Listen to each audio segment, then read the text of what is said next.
request Joe Armstrong to lead us in Canada.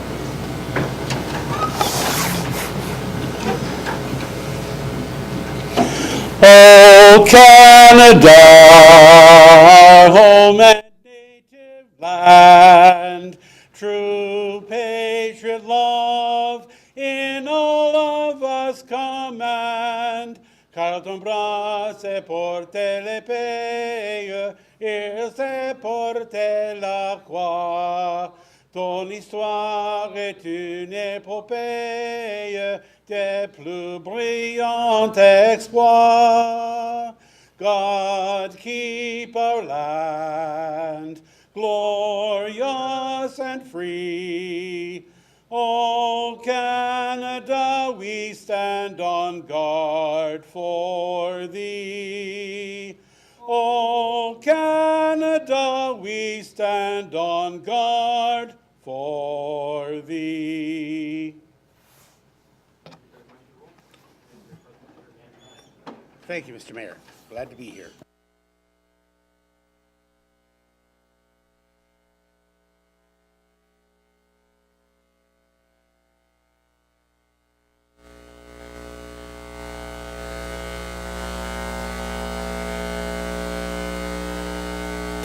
Opposed? It's carried. Are there any disclosures of interest this evening? There are none indicated, and that shall be so noted, Madam Clerk. At this point, I'd like to turn the public hearing over to our planner, Mr. Aquilina, to proceed.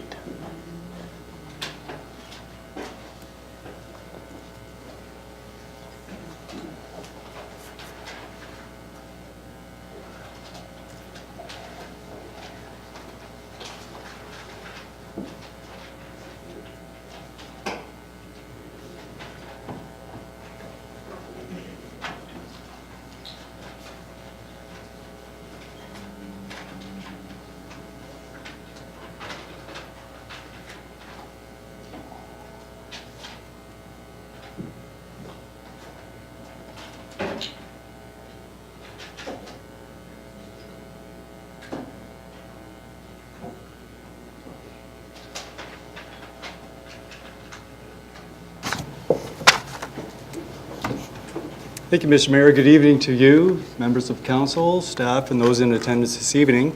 The purpose of this meeting, as council will recall, at the February 26th council meeting, the direction was to hold a second public meeting regarding the city's new comprehensive zoning bylaw.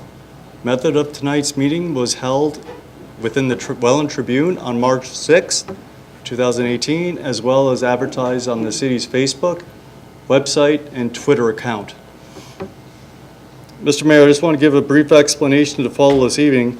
I will present Planning and Development Report 2018-37, and I will follow that up with a presentation on PowerPoint.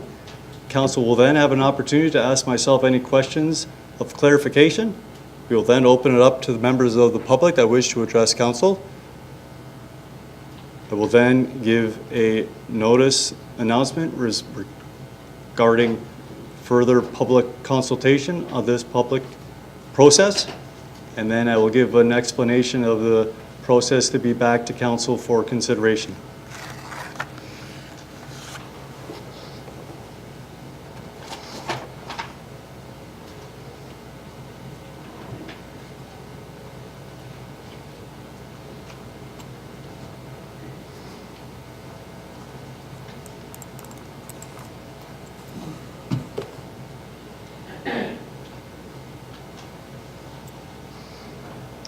So background, Mr. Mayor, is that council will recall this replaces the city's existing 1982 February 25th zoning bylaw. That bylaw has over 400 amendments to it. So this zoning bylaw is comprehensive regarding the entire city of Port Colborne, all the lands. It will include all of those past amendments to be considered in the future.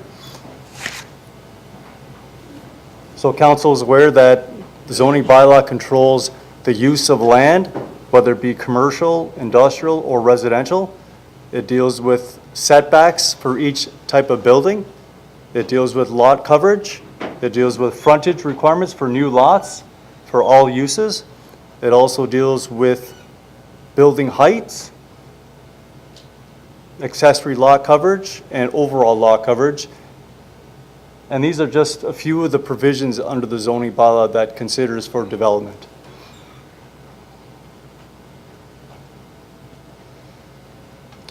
So the public input process that we've followed thus far, Mr. Mayor, is that the city held an open house on March 30th, 2017. We then hold the statutory public meeting on June the 12th, 2017. And I have personally received public input all the way up till March 1st, 2018 that I have addressed and have considered, and it will report back to council. Some of those comments are going to be contained further through this presentation to highlight some of the changes that have been made since the first draft. As well as the draft bylaw has been posted on the city's website, as well with all the zoning schedules. There's 9 schedules in total, and a map that shows you the different areas and which map to refer to find out what the property is zoned.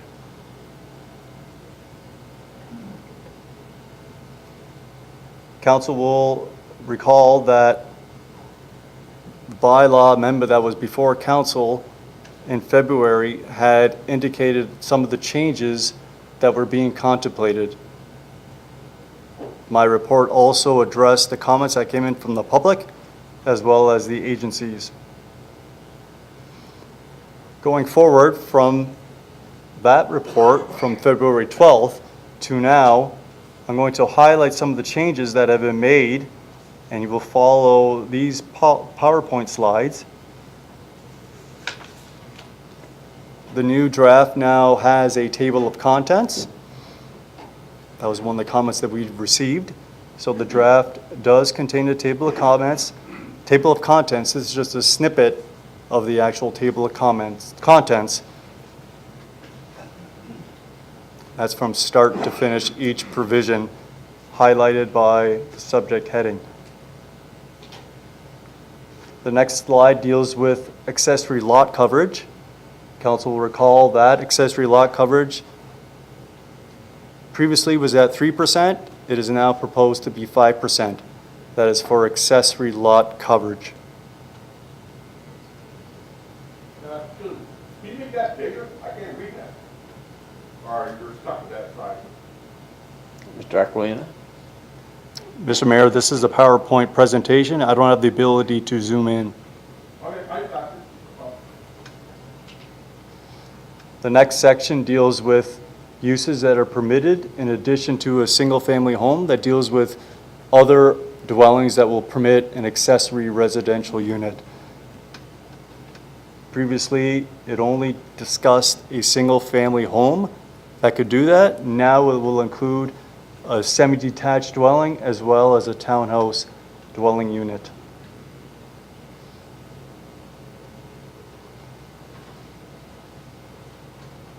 What now occurs is that a single-family home will also be permitted in the R3, R4 density residential units, as well as the residential zone and the hamlet development zone.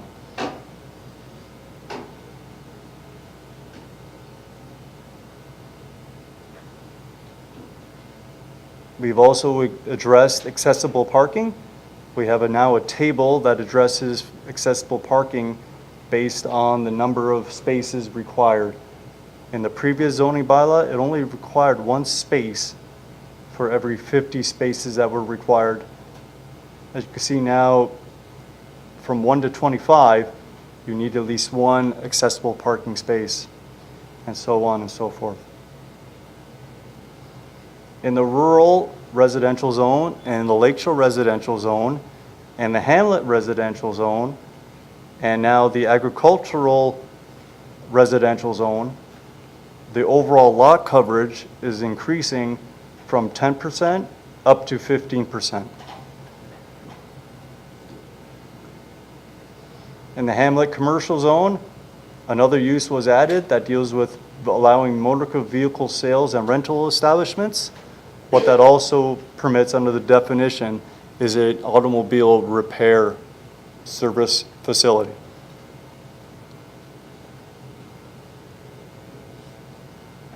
In the downtown commercial zone, to address higher density residential use, we have allowed an apartment building which was never allowed as a standalone use.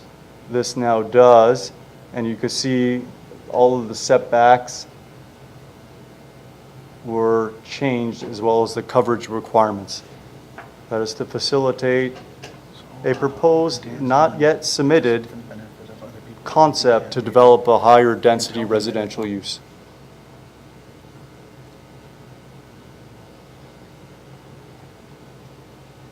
The definition was requested from the region of Niagara to address mineral aggregate operations.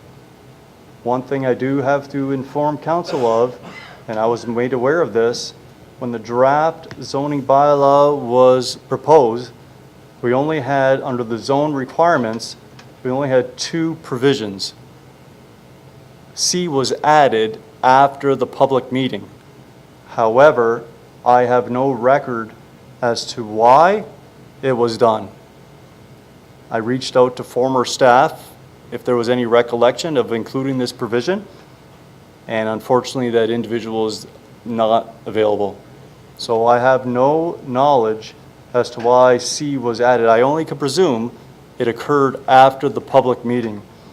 And you will see here, it says now that a new extraction operation involving the blasting of consolidated rock or the processing of quarry stone shall be prohibited within 300 meters of the dwelling, of a dwelling or dwelling unit or area zoned for residential purposes where such lands are held under distinct and separate ownership.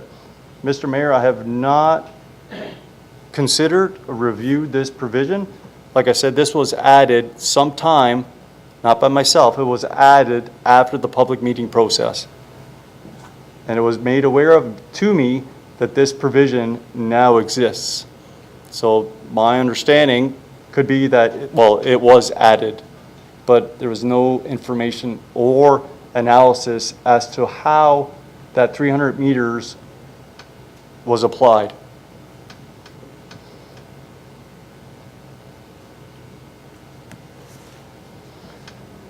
In the residential development zone, previously existing uses only were allowed.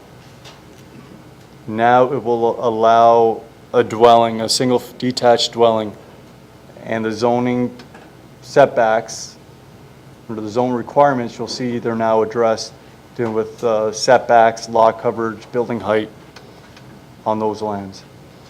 In the residential development zone, there are not that many of them, but we have, those tracts of land are large in scale. They're larger size. They were contemplated to look at development that was more consolidated and comprehensive, but now it will allow a single family home on that property, on any lots within that zone. Same with a hamlet development zone as well. Excuse me, Mr. Aquilina, before we go farther, in that C that was added, that you said you have no knowledge, you're a planner, sir. You're a planner. So I would like to know, before we move forward, go too far past that, what that means to everybody. Like, what does that actually mean? You say you have no knowledge, yet it's going to be in part of our official plan, and you have no knowledge? C, in red. Mr. Aquilina, if you want to take questions now, I just don't want to forget to ask that. my question at the end. I'll take them at the end, Mr. Mayor. Okay, so just, that's my question at the end, so, thank you. Yeah, thank you. So these also as well were definitions that were requested from the region of Niagara. They wanted to actually have an updated definition of the agricultural use, intensive animal operation, and a definition of what mineral aggregate operation means, and to allow or to define what minimum distance separation formula is. As well, they wanted to have a definition of a noxious use, what passive recreation was, and what a wayside pit and quarry was. Mr. Mayor, this does conclude my report this evening. What the next steps are is I will address all comments that come this evening, and I'll have a final report for council's consideration either on April the 9th or the 23rd of this year.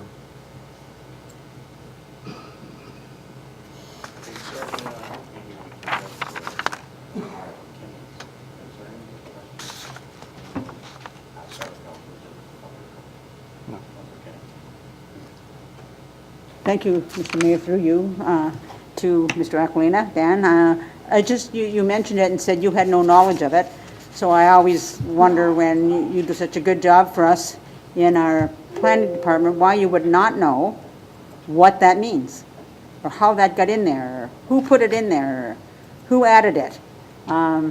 You're the final editor of the report, and I need to know that for a comfort.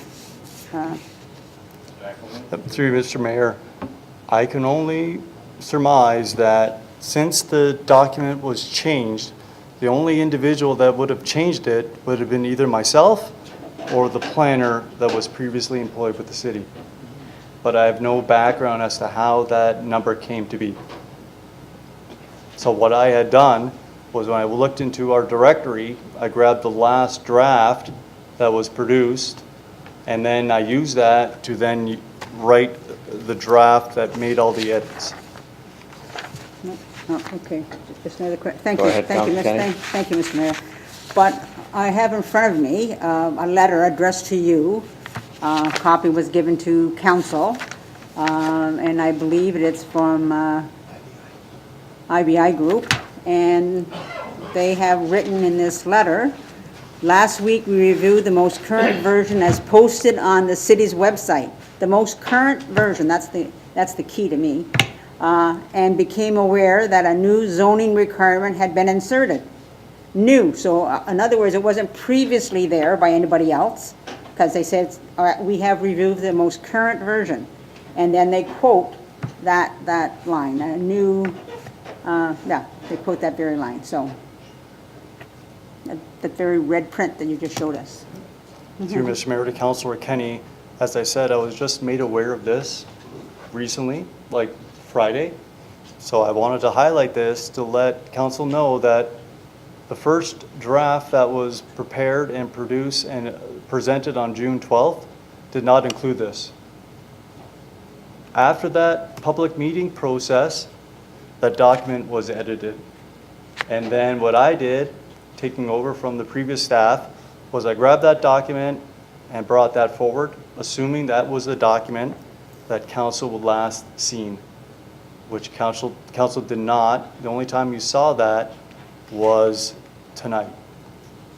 That's correct. So somebody on staff had to have made that change, right? Someone edited. Correct. That individual is no longer employed here. Through you, Mr. Mayor. Oh, yeah. I know. Councilor Demery. Thank you, Mr. Mayor. Through you to Mr. Aquilina.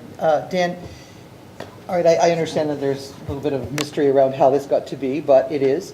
And I just would like to know if for any reason you don't agree with this being included. If so, why? And I'm not unhappy with it. I think it's highly protective of the people in the area, and that's not a bad thing. But I would like to hear your thoughts on it. Through you, Mr. Mayor. My interpretation thus far is that we need to abide by what the province of Ontario has in place. There are certain standards that they have that deal with aggregate operations. My initial response, and then receiving this letter, is that this 300-meter buffer goes against what the province of Ontario has in place. Right now, they have a 90-meter requirement. For some reason, we put in 300 meters. But that's a concern, Mr. Mayor. Councilor Demery. Thank you again, Mr. Mayor. Through you again, Mr. Mayor, to Mr. Aquilina.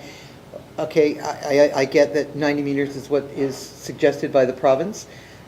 Do we go against the province by making it 300 meters, or are we just being more protective by having it over what the province recommends? Is it, in other words, must we have it the 90 meters, or can we have it the 300 meters? Through Mr. Mayor to Councilor Demeray. the Ministry of Natural Resources regulates quarries through the licensing process. Now, one thing that again, I haven't spent much time in reviewing this, whether or not we can be more restrictive than the province. Sometimes the province allows us to be more restrictive, sometimes they don't. So that's why I would like to actually review this more detailed before I come back to council in the final report. As you see, I have the same letter on March 23rd, and I'm sure Mr. Cisco, who is a registered delegate this evening, may want to address council on this matter as well. Thank you. Thank you, Mr. Aquilino. Madam Mayor, any further questions? No. Madam Butters? Mr. Doucette? Just being curious here more than anything else, and I don't know if this will help in any way. 90 meters is about 300 feet. Could it be that someone put the wrong thing on the end and thinking of 300 feet? I am just curious more than anything else, but think about that. Is it possible that it was just they put 300 meters, but what they meant was 300 feet? I'm just being curious more than anything else because it's very close. So just food for thought. Through you, Mr. Mayor, to Councilor Doucette, that would be one question that I would have asked the planner. Unfortunately, that planner is not available for a couple of weeks. Notwithstanding how it got there, it is there and will have to be addressed. We can't necessarily accept that the way it is. Anyone else? Madam Butters? Thank you, Mr. Mayor. Through you to Dan. I want to go back to the aggregate operation definition, if we could.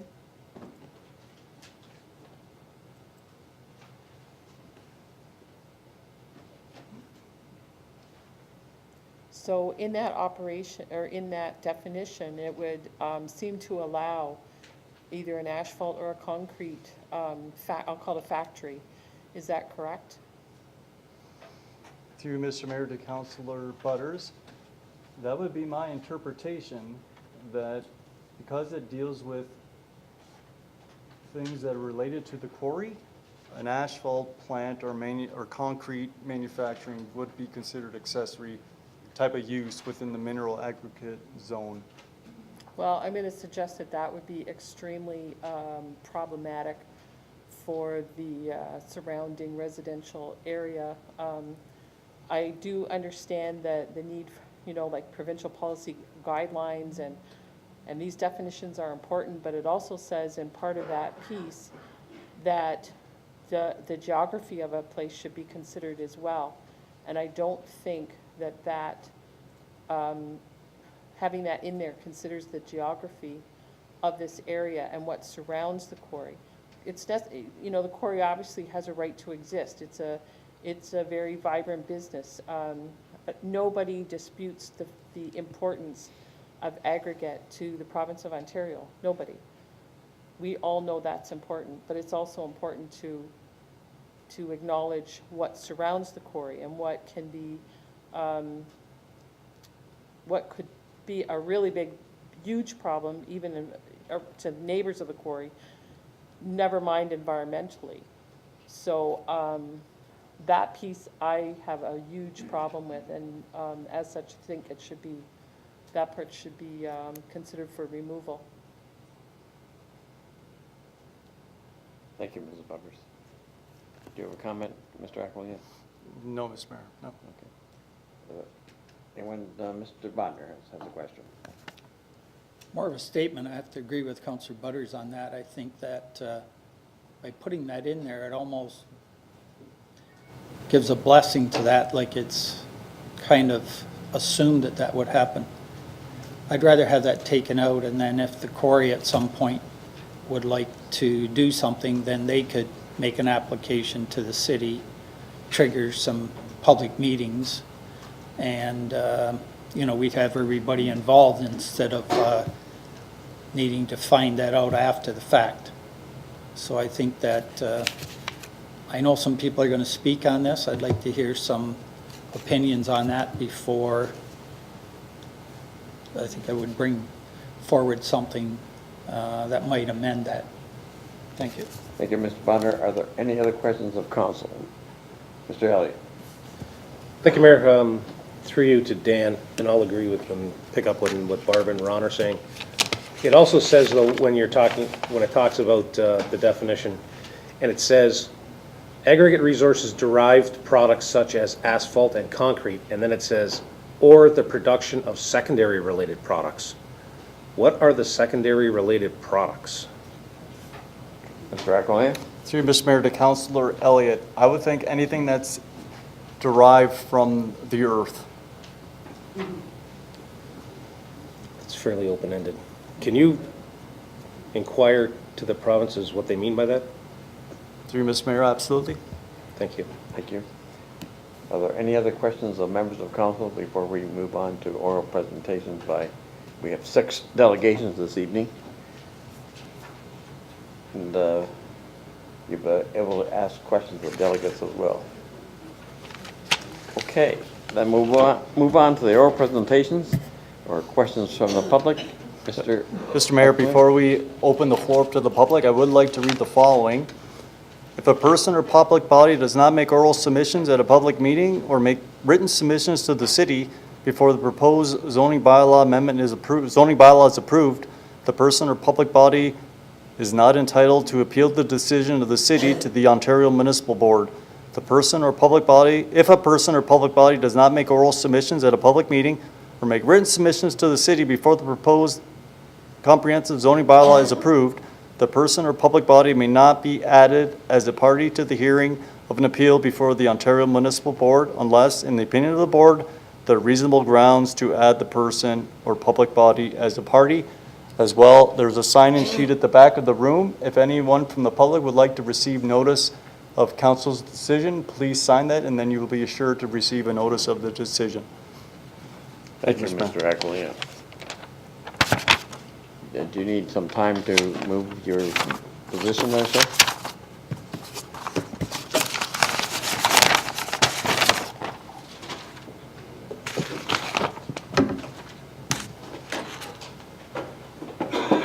Mr. Harry Wells?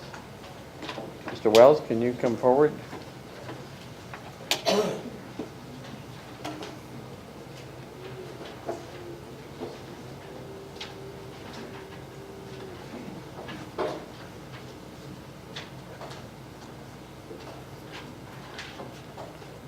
Mr. Wells, just for the record, could you indicate your name and your current address?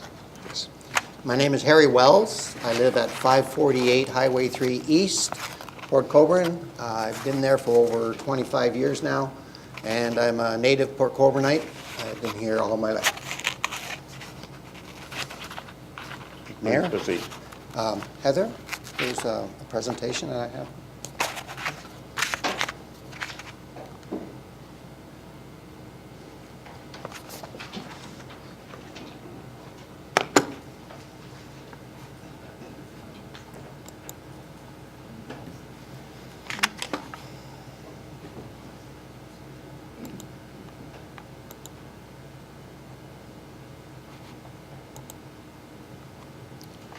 Mayor, council, guests, thank you for the opportunity to give you my opinion in regards to the comprehensive bylaw.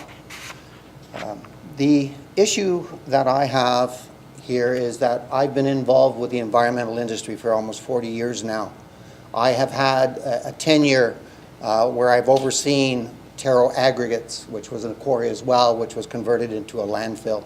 So I have some background with regards to that, with regards to environmental issues and protecting it. So my position here is for the ability to step in forward and try to protect our quality of life, our environment here in Port Colborne. Without clean air and fresh water, our health will deteriorate and our lives will be adversely affected. Our quality of life is directly dependent upon the quality of the air we breathe and the water we drink. So we need to ask, who is protecting your environment and the quality of life you deserve? Is it the federal agencies such as Environment Canada? Is it the provincial agencies such as the Natural Resource and Forestry or the Ministry of the Environment and Climate Change? Is it regional agencies such as Regional Council, Niagara Peninsula Conservation Authority? Or is it the municipal representatives, the city planning staff, the city inspectors, city bylaw officers, and city council? Or is it just you?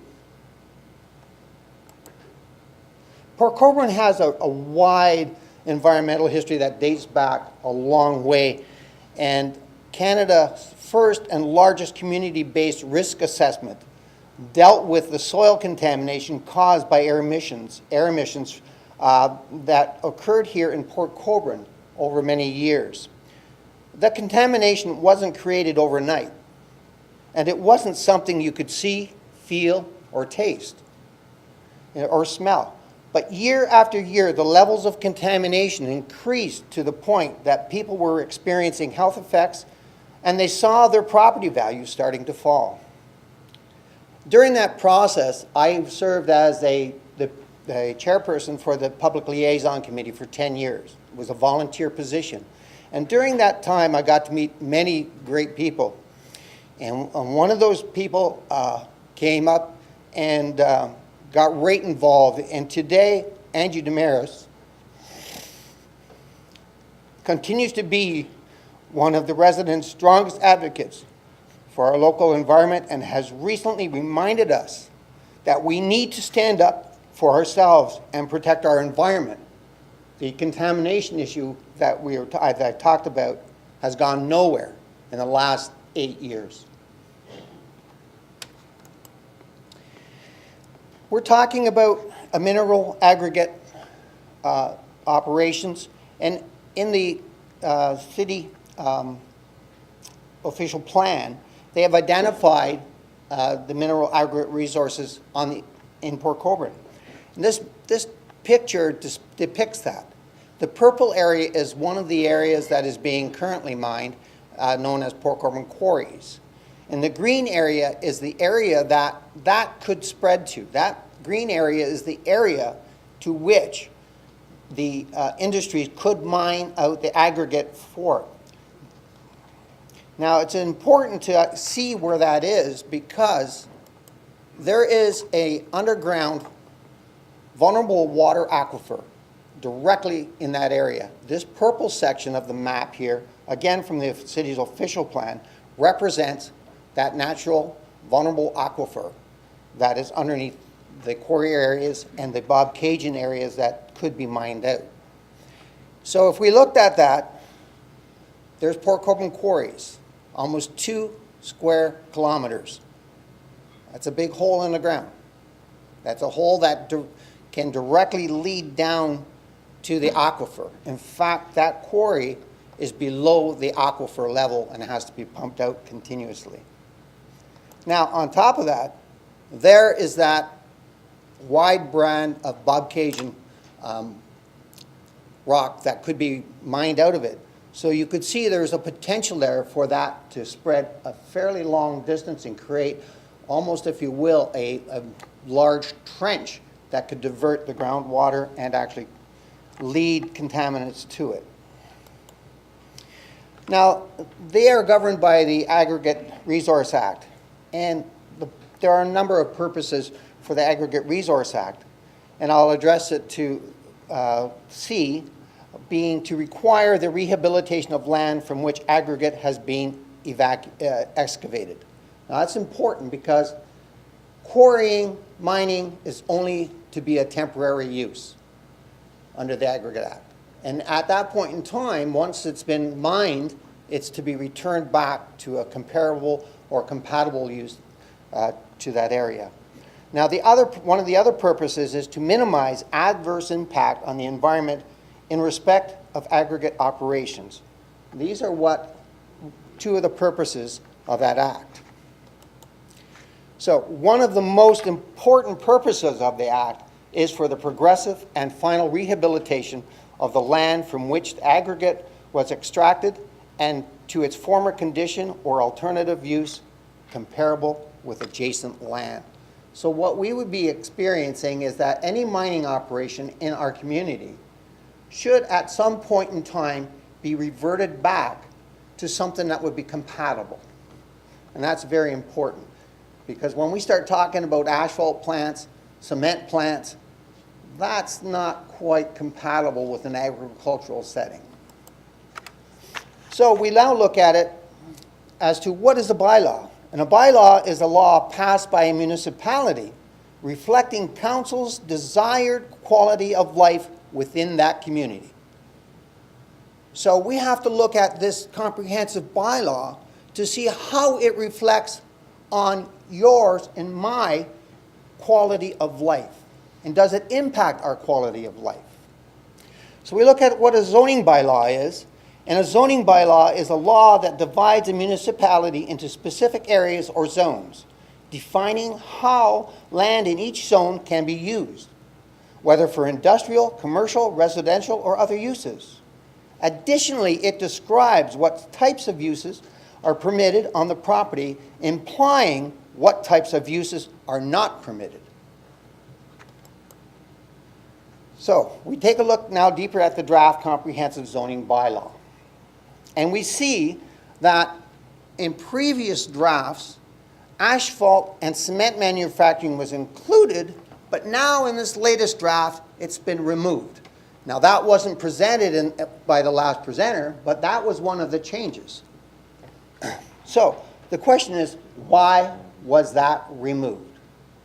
Why did we remove asphalt and cement manufacturing as being prohibited in all zones? There has to be a reason.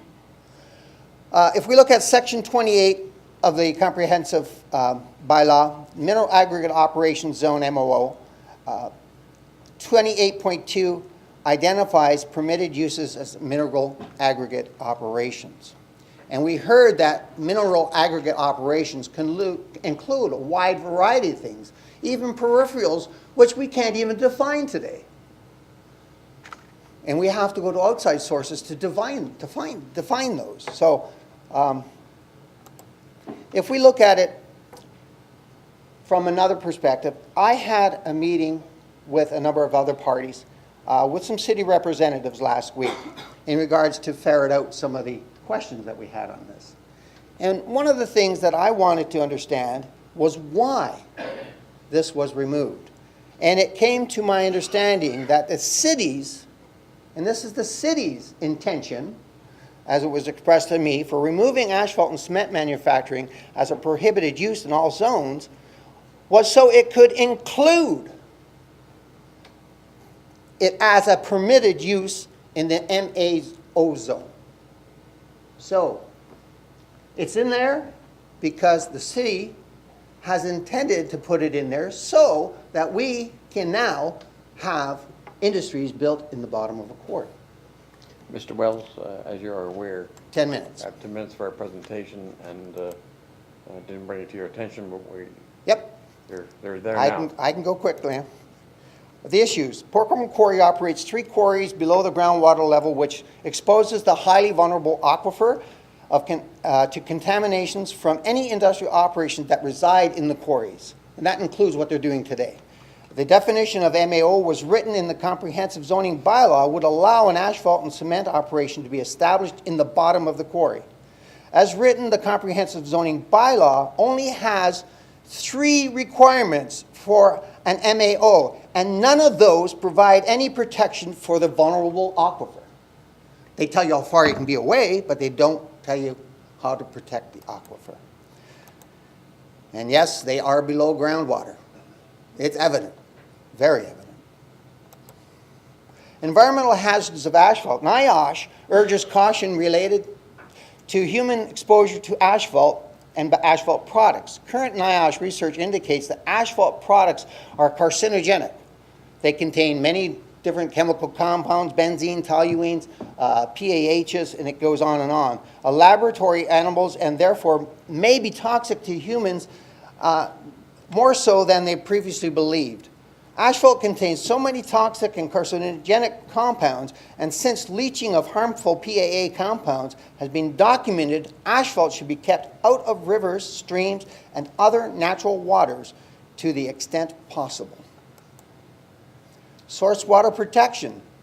In instances where the risk management official deems a new or expanding commercial industry development may pose a significant threat to municipal drinking water within the identified zones, stormwater management plans that demonstrate and implement best management practices related to managing the stormwater runoff shall be required for satisfaction of risk management official and the city. Mr. Wells, can I ask you to wind up? Wind up. Exceeded our time. Yep. You have a presentation there. You Yep. can leave a copy with. Here's it, our the end recording result, clip. Mayor. Okay? Okay. End result, 3 bullets.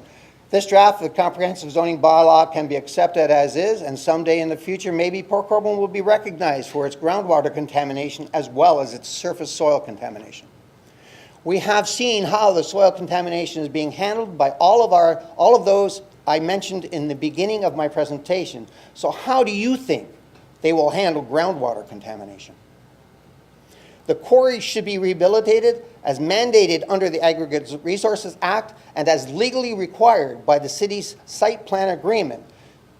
But if our regulators and city officials do not want to enforce regulations and agreements, then this comprehensive bylaw needs to be written so it protects our environment and our quality of life.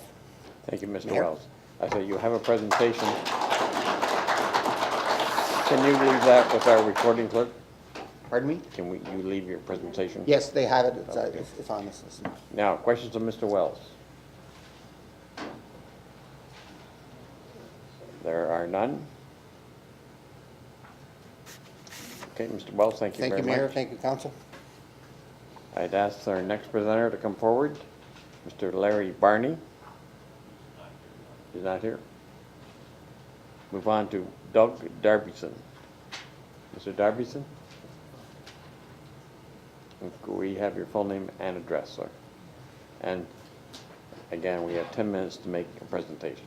My name is Doug Darbyson, and I live at 5045 Missioner Road in Shirkson. And I'm here representing Mr. Butch Gordon for Birdie Golf Carts. My presentation is brief. Council will recall that last year, Birdie Golf Carts was giving the approval to build their operation on the highway side of their property, Empire Road and Highway 3, and to eliminate the zoning on the Hamlet side further south. And the new bylaw reflects that aspect. It reflects the elimination of the approval on the Hamlet side. What I'm here simply to ask, with the removal of one, there's no recognition in the new zoning bylaw that the approval is transferred to the new property. And if it's not transferred to the new property will become a non-conforming use. So my simple request is, by eliminating the special provision on the Hamlet side, can that be simply transferred to the highway side so that the operation is duly recognized in this new zoning bylaw? That is my request for consideration. Mr. Aquilina, can you respond to that question?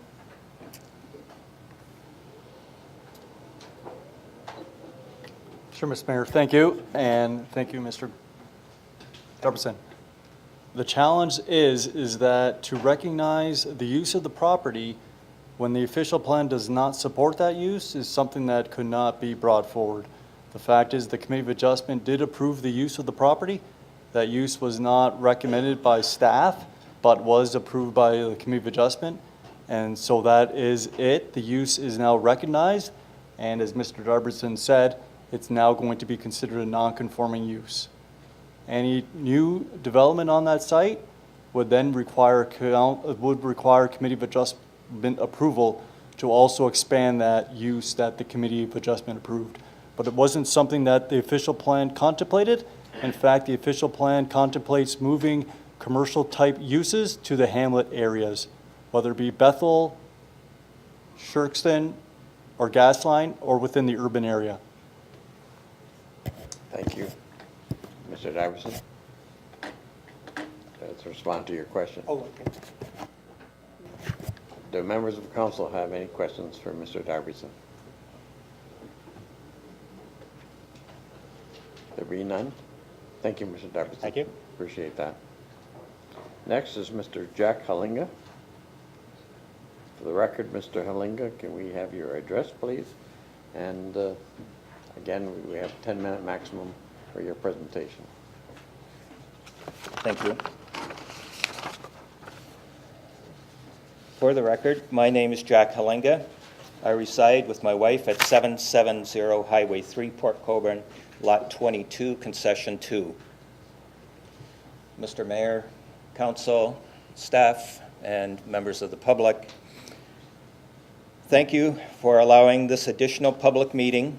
Thank you for allowing me to speak to the subject of the Consolidated Zoning Bylaw 2018.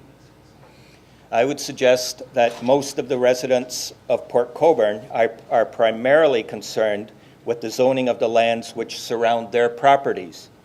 I believe most of us and most of you present tonight are here for that same reason. So that is why I wish to speak to the proposed rezoning of the extractive industrial zoning to mineral aggregate operations zone. It seems on surface these zonings are the same. However, this is a major change in zoning and, as proposed, a major change in permitted uses as a result of the proposed definition included for mineral aggregate operations. We recognize mineral aggregate resources are a valuable and non-renewable resource, and Councillor Butters already alluded to that. Port Colborne sits almost entirely on a mineral aggregate resource in the form of limestone bedrock, the plan shown by Mr. Wells. It's the bane of the city in urban servicing because it needs to be removed to install sewers, water mains, and other underground utilities. It even extends to the baseball fields where it needed to be removed to install the outfield fence and the light poles. Why is it significant? Because an application to rezone to a mineral aggregate operation can be submitted for almost anywhere in the city and adjacent boundaries. One example is the land purchases of a quarry operator next to the hamlet of Bethel. Another is the Reeb Quarry in Wainfleet. And the permitted uses in the mineral aggregate operations could apply in any of those situations. It would be embarrassing to say we want to restrict what happens in Wainfleet according to the documentation in the official plan, but will allow it in Port Colborne. In the past month, I corresponded with the City Planner, Region of Niagara Planning Department, Ministry of Municipal Affairs, Ministry of Housing, and Ministry of Natural Resources, and 2 independent professional planners in order to determine what is acceptable and required in a comprehensive zoning bylaw. What I determined is that there are numerous definitions and permitted uses that can be applied to mineral aggregate operations. And when the zoning is identified, the meanings and permitted uses should be reflective of the geographic locale and environs. The provincial policy statement approved in 2014 had numerous changes from 2005. The Ministry of Municipal Affairs identifies the most relevant policy changes, and besides requiring identification of mineral aggregate resources and supporting conservation of mineral aggregate resources, they also require strengthened requirements for rehabilitation to agricultural and specialty crop areas with restriction of quarrying below the water table in these areas, and the promotion of comprehensive rehabilitation planning and mitigation of negative impacts wherever possible as part of progressive and final rehabilitation. The Ministry of Municipal Affairs quoted the following from Provincial Policy Statement 2014. Policies are outcome-oriented, and some policies provide flexibility in their implementation, provided that the provincial interests are upheld. The next paragraph from PPS 2014 reads, while the provincial policy statement is to be read as a whole, not all policies will be applicable to every site, feature, or area. The provincial policy statement applies at a range of geographic scales. The Ministry of Natural Resources and Forestry provided the following comment. consultation should be occurring with the neighbors currently if the city is looking to amend the zoning bylaw.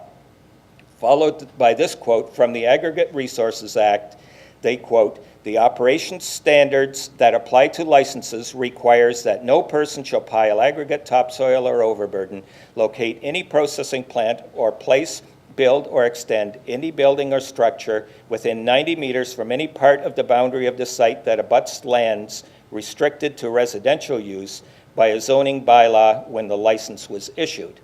And that applies to my property. In this case, the current definition would infringe on existing uses adjacent to the mineral aggregate operation uses and could in the future do the same in other areas of the city when rezoning is requested. Removal of aggregate by quarrying is a temporary undertaking, and Mr. Wells already mentioned that. A license to quarry will not be granted without a comprehensive, progressive, and final rehabilitation plan. We have no issues with the permitted uses in section 28.2 B, C, and E. I would respectfully ask the city to amend the current wording of permitted uses A, mineral aggregate operations, to read mineral aggregate operations except for asphalt plant and concrete batching plant facilities. Similarly, for clarity and to eliminate all ambiguity, amend the wording of agricultural operations to read agricultural operations except intensive animal operations and medical marijuana production facilities. And amend the definition of mineral aggregate operations to read an operation other than wayside pits and quarries conducted under a license or permit under the Aggregate Resources Act or successors thereto, and associated accessory facilities used in extraction, transport, beneficiation, processing, or recycling of mineral aggregate resources. As you see, some of the non-permitted uses presently I will recognize as being related to mineral aggregate operations. But because of the potential environmental devastation that can occur from contamination of the high vulnerable aquifer from petroleum and sodium chloride contained in most salvaged road right-of-way materials, including asphalt and concrete, I would further ask the city to include in zone requirements section 28.3 a restriction such as the no recycling of asphalt and concrete, including crushing or stockpiling of such product, shall be permitted below the natural top water level of the high vulnerable aquifer, nominally defined as elevation of correction, and what you were provided there, elevation 173, and that all rainwater runoff from the processing and stockpiling sites shall be contained and discharged in accordance with MOECC regulations. Zone requirements section 28.3 should also identify the necessity for progressive rehabilitation to be in conformity with the official plan, which differs from the requirements and the mandates included in the zoning bylaw. This comprehensive zoning bylaw is a compass for the city for at least the next 20 years and possibly as long as it was since the last one. So I would solicit your careful consideration of what the wording in this zoning bylaw says. Thank you. Thank you, Mr. Halinga. Questions of Mr. Halinga, please. No questions on my right. No questions on my left. Thank you, Mr. Halinga.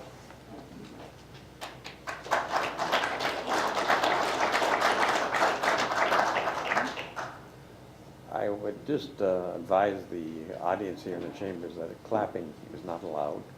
And it's happened twice, and I request that it no longer happen. So please abide by our rules. Thank you. Our next delegate is Mr. Sean McFarland. He's a principal at Golder Associates representing Port Colborne Quarries.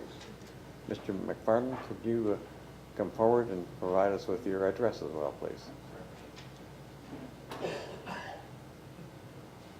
So my name's Sean McFarland, and my address is 13 Lisgar Street in St. Catharines.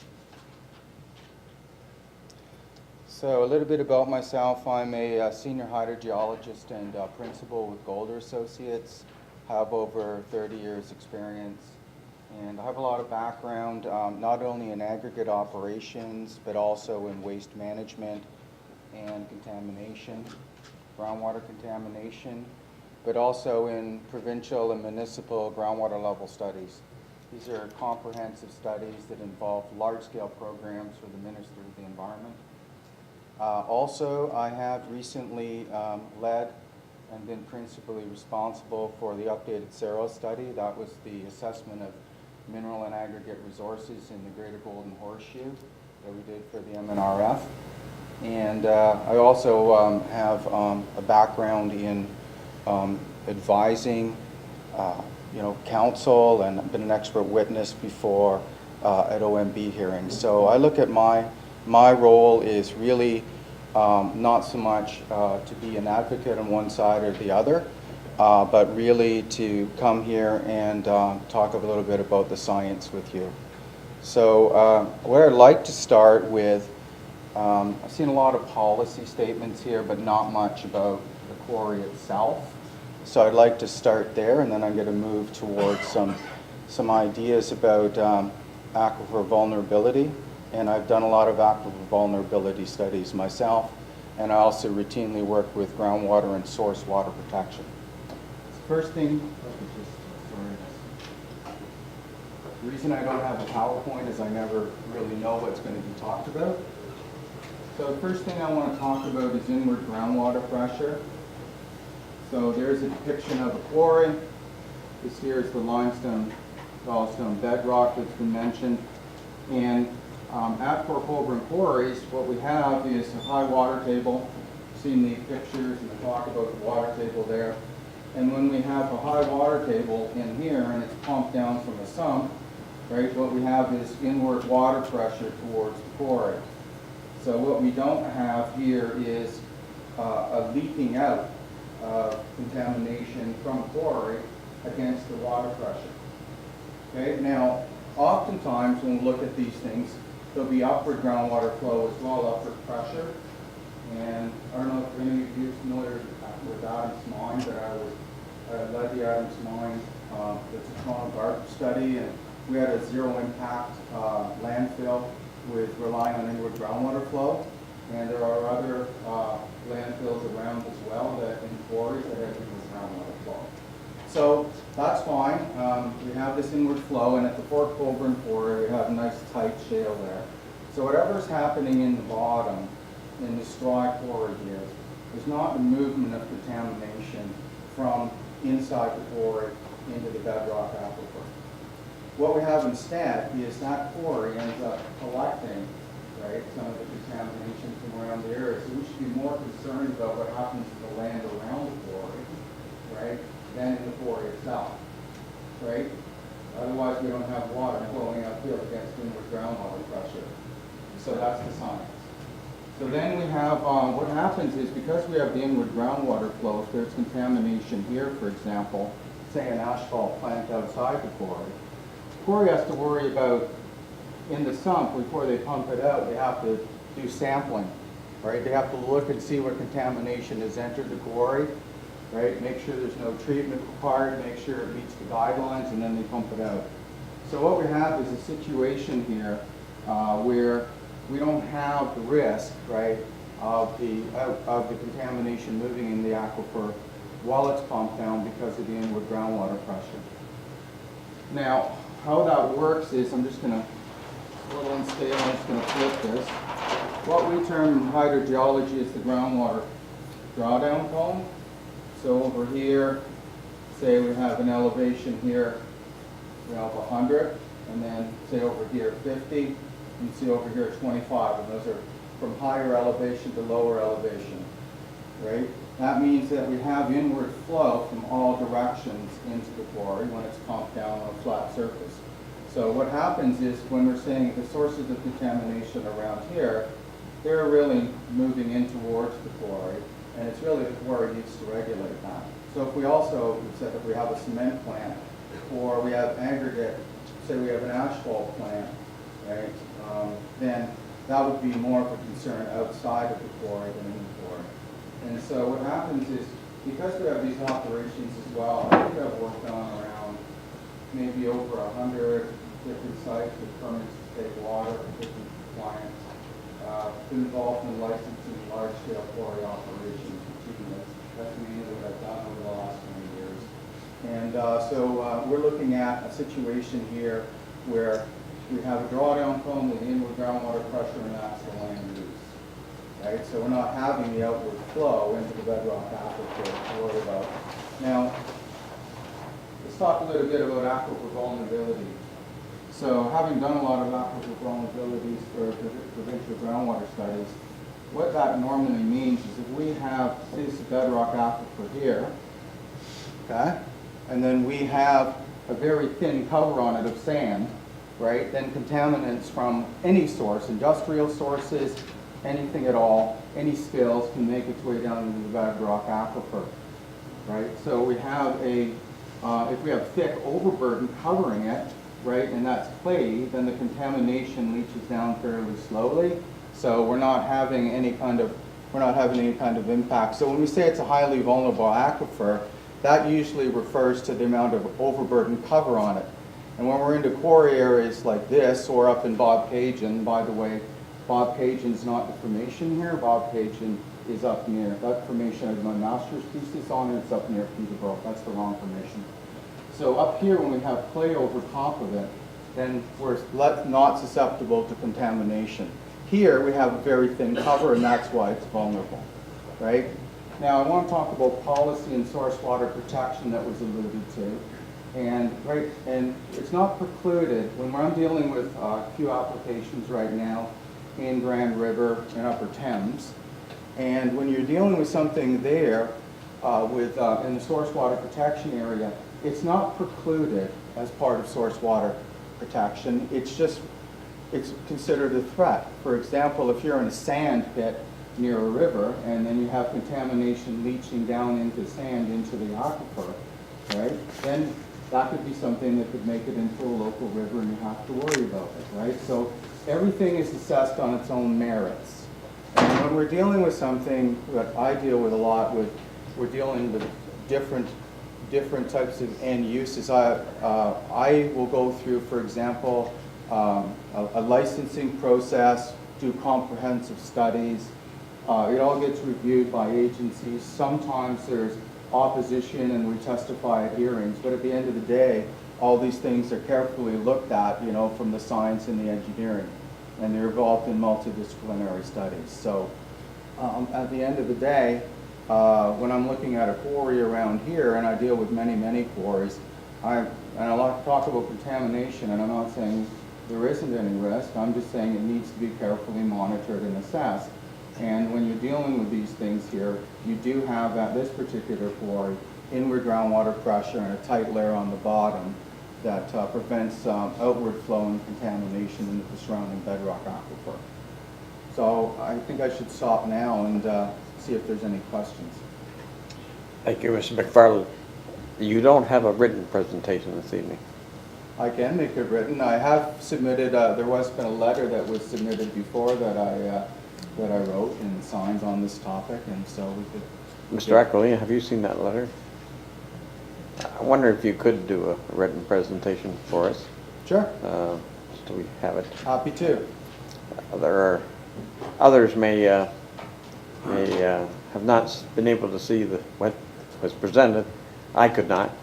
A gentleman down there couldn't see Mr. Aquilina's presentation, but that is available on the city website, so you can look at that as well. And if we obtain this information from Mr. McFarland, we can put that on the website as well. First of all, we have some questions. Mr. Bodner.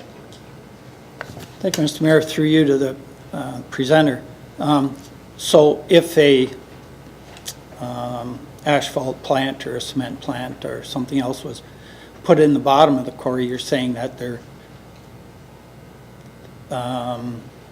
things could be mitigated if there is some threat, or, maybe there is, and maybe, there's a way to make it safer. Would you agree that if nothing is put in the bottom of the quarry, there is no danger and it is pretty safe, and nobody would have to worry about the water? I'd say in terms of the outward flow of contaminants into the aquifer, it's very safe. What we have to look for in the bottom of quarries, say, that have shale in it or things like that, and often they mine down to the shale. If there's a spill or something like that, then there needs to be a spill response program in place to collect it, right, from on top of the shale, and that needs to be contained, and we're mostly dealing with a surface water issue there, right, because of all the water's moving into the quarry, and it's being contained in the ponds and everything there. So prior to discharge, it needs to be looked at, from a surface water perspective. But I'm speaking about aquifer contamination, right? There'll be another group that deals with the surface water contamination in terms of the ability to discharge. And sometimes in different sites that could be treated or whatever it may be. So a lot of work if something's in there, no work if nothing's in there. So just more of a statement than... Not a lot of work for, not in this particular case, not a lot of work related to groundwater contamination.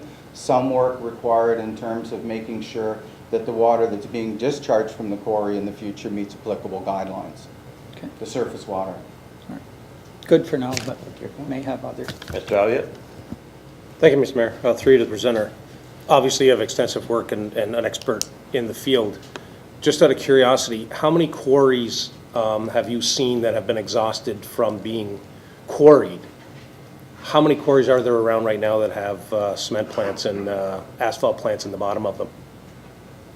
So okay, there's two different things here. There's a cement plant which makes powder, but what we're really talking about is concrete plants that are normally down there, right? The big cement plants are Bowmanville, Lafarge and Woodstock, right? We have one in Mississauga. These are ones that make the big bags of powder. What we're dealing with normally is ready-mix sites and asphalt plants. Many of them, I would say, I'm looking at the Aberfoyle area. Many have concrete plants and asphalt plants in them, and also recycling as well.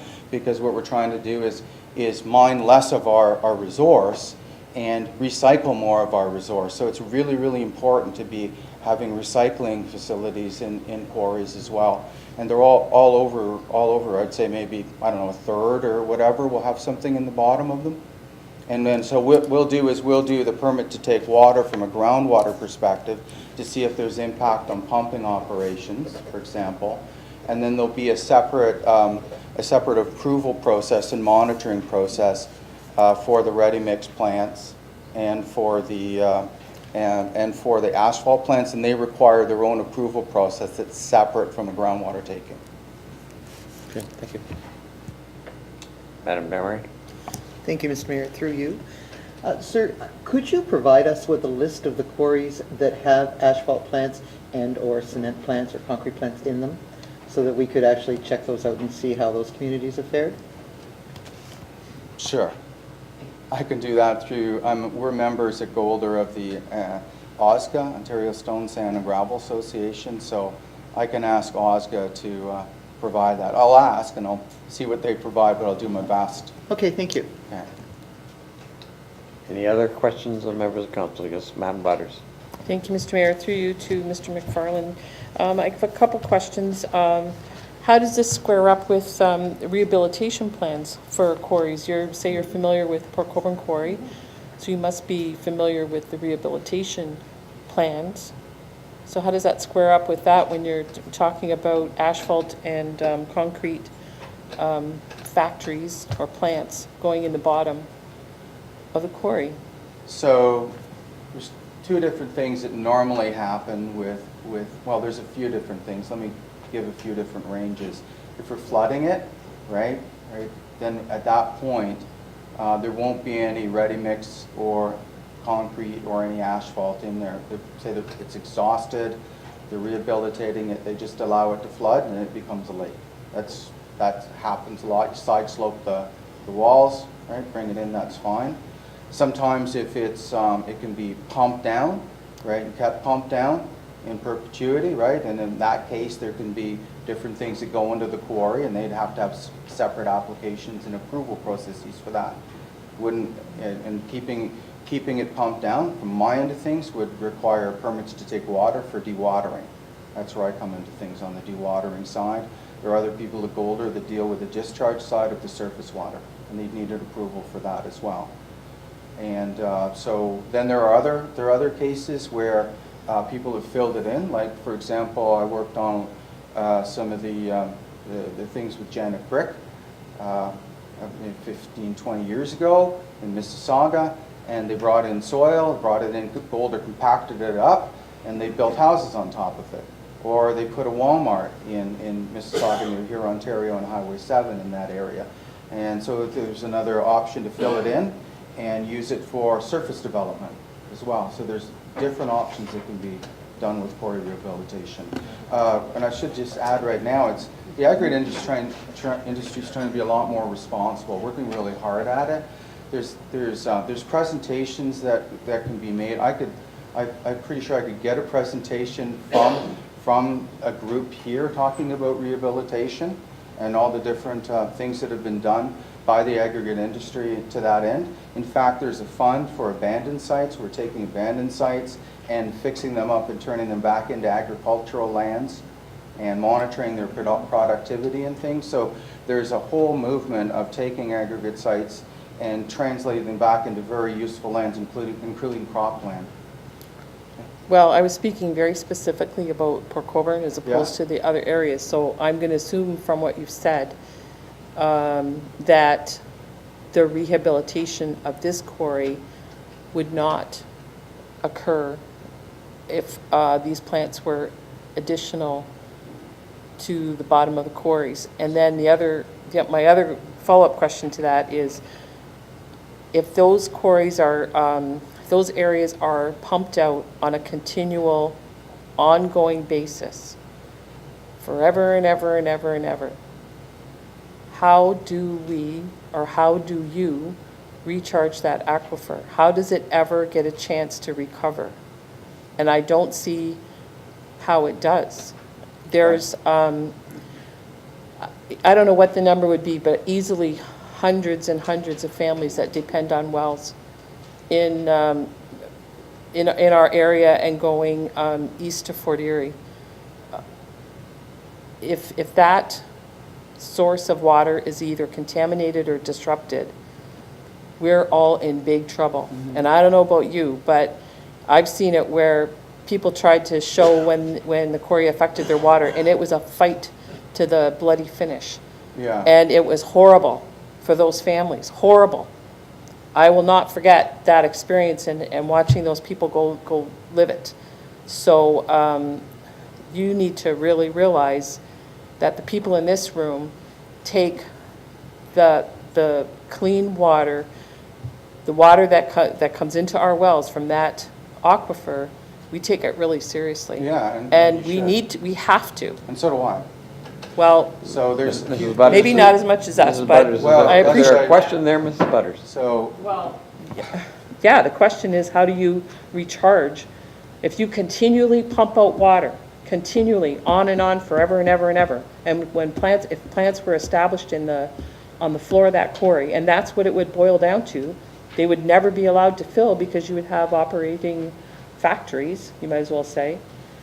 How would you ever recharge that aquifer? Would you run underwater? There's a few parts to that question, so let me deal with them in order. Okay, the first one is right now there's a few different rehabilitation scenarios to consider. One is keeping one pit dry and perhaps building in it, the other perhaps flooding the other pit, and they're segregated by rock walls and soil and things, and so one could be flooded and the other one could be kept dry. Now, and right now, as a part of the comprehensive water management plan that's going on right now with the quarry, they're considering all their options right now in terms of how they'll make an integrated water management plan come together. Now, in terms of recharging the aquifer, it's much like a well. It's recharged by rainfall, by precipitation. So there's all the groundwater users in the area are also withdrawing groundwater. They're pumping it down, they're pulling it out, they're putting it into their septic systems, right? They're drinking it, perhaps they're watering their lawn, it's evaporating in their ponds.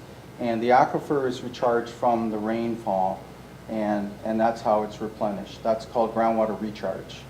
Okay? Now, when it's pumped down in perpetuity, in answer to your question, the one part that's pumped down over the long term, that will always have a depressurization zone, a groundwater drawdown cone around it, and everything within that area will continue to be drawn down. So if that is not affecting, though, any of the groundwater use around the area, then they don't have an issue. Right now, it's monitored. The quarry is monitored under the permit to take water process annually, and they submit monitoring reports. And they're not really. I mean, when you look at what's going on, there's not well interference complaints occurring around the quarry. They're not really having to mitigate and deepen wells or anything. Where I'm involved in other sites where that's happening a lot. People are deepening wells, but over time, when you flood it, it has the benefit of rebounding the groundwater table up to close to the original condition. So to recap, recharged from rainwater, much like a large well. And if you pump it down in perpetuity, you won't replenish that area, but it only takes it from the zone of influence of the quarry. Just like a well draws its water from a certain distance around it, so does the quarry, only a larger distance. Thank you, Mr. McFarland. I'll ask one more time, are there any other questions of Mr. McFarland? There be none? Oh, Mr. Doucette. Thank you very much, Mr. Mayor. Through you to Mr. McFarland. So what you're essentially saying is that the quarry itself, there were indications in the past, and some of the residents in the area came and made presentations indicating that some of their wells that used to be only 27 feet, which is a very shallow well, had to be dug down deeper because of it. But what you're just saying is that all the water within that area has to go down to the quarry. So the quarry is drawing water out of wells that families are using. Would that be correct to say? And I'm talking about families that are just on the outskirts of the quarry. So their wells would be in danger. Mr. McFarland? Danger. So all quarries, let's just step back a second from this particular quarry. All quarries have a groundwater drawdown zone around it. Every single quarry that's below the water table has a drawdown zone around it. And then what happens is if the wells in the drawdown zone are drawn down to the point where it affects the supply, then the quarry then can't interfere with the supply of the wells, so they must deepen the wells or provide some other source of water to the homeowner. And what the wells that are outside of the zone influence, there's no risk of them being affected, of course. Now, what can happen is outside of the zone, that a lot of times there might be, like I've seen subdivisions that are outside of the zone of influence of a quarry, for example, and they're drawing the water from the wells all in a big cluster, and they're interfering with each other. They think it's the quarry that it isn't, and I've seen situations where the quarry doesn't believe that they're interfering with people's water table, and they are. And so what needs to happen is a monitoring program, and that's submitted, that's dealt with at the licensing application process, and also a permit to take water process where they monitor the groundwater levels around the area, and if the wells are being interfered with, then the quarry must protect the supply, and they must provide an alternate water supply or an augmented water supply. And it's no different from this quarry than any other quarry. Mrs. Butters, another round. More of a comment, Mr. Mayor. And the problem with that is proving it And we all know proving anything that happens, whether it's blasting and cracks and broken walls and cracked cisterns, and the list goes on, proving it becomes extremely, extremely problematic. So what happens, and that can be true. So ideally, what should be happening at every quarry around is that when there is a well interference complaint, it goes to a third party, right? Like a firm like Boulder will do that. The quarry can tell us that they don't think that it's being interfered with, but if we see the drawdown cone happening around the area and we do the investigation, we'll tell the quarry that they are interfering and then something needs to be done. There can be a situation where a quarry might think they're not doing something, or they don't believe they're doing something, or maybe they're just digging in their heels. But when it goes to a monitoring program that's regulated by the MOE, and you're bringing in people to investigate, professionals to investigate water well interference complaints, that process is designed to alleviate, right, the people fighting against the big company, right, to get their water supply back. So when things like that happen, it isn't good, and that isn't the intent, and nobody wants that, right? We want responsible operators, right, to do a good monitoring program and respond well to the residents' complaints. And sometimes we'll do, working now on an application for a brick company, and we'll do an adaptive management plan, right, where what we do is we predict what the water level should be, and what happens is if it looks like the drawdown cone's different than we thought was going to happen with our three-dimensional groundwater flow models, right, then we'll go, whoa, this is a little bit different than we expected. Let's proactively deepen that well before the people run out of water. So we try to get a jump ahead of it. So we're not waiting for the well to go dry. We're monitoring and doing things proactively so they never have interference with their water supply. That's the ideal. Thank you, Mr. McFarland. Okay. That would conclude our discussion with you. Thanks for the opportunity to come up and talk. Mr. Halinga, when I asked Mr. McFarland for written material, you put your hand up. Do you have written material that you wish to file for the city? I have mine. Okay. I gave my presentation in advance.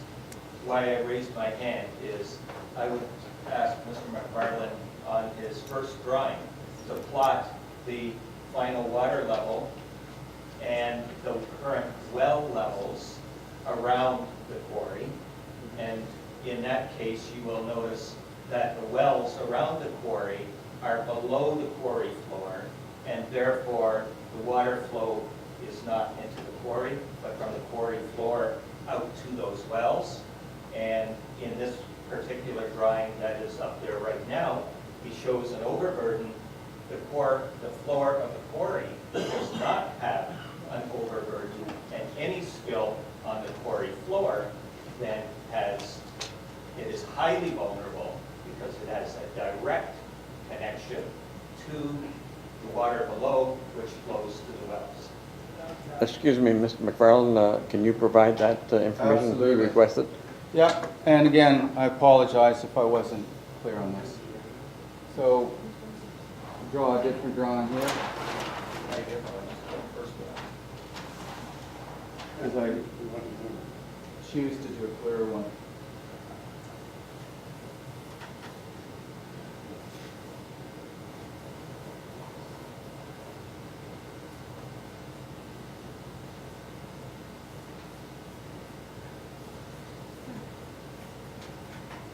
So, this is the inward groundwater pressure I mentioned in there. I don't think anybody's disputing that. You're saying that there's wells down in this area here. So, what we have is, when you have an excavation like that, you tend to have upward flow as well, same as with the well. So we're having inward flow from beneath most quarries that aren't finished in the shale bottom. But in this particular case, they went down to the blue shale to the bottom, so we have a tight shale there.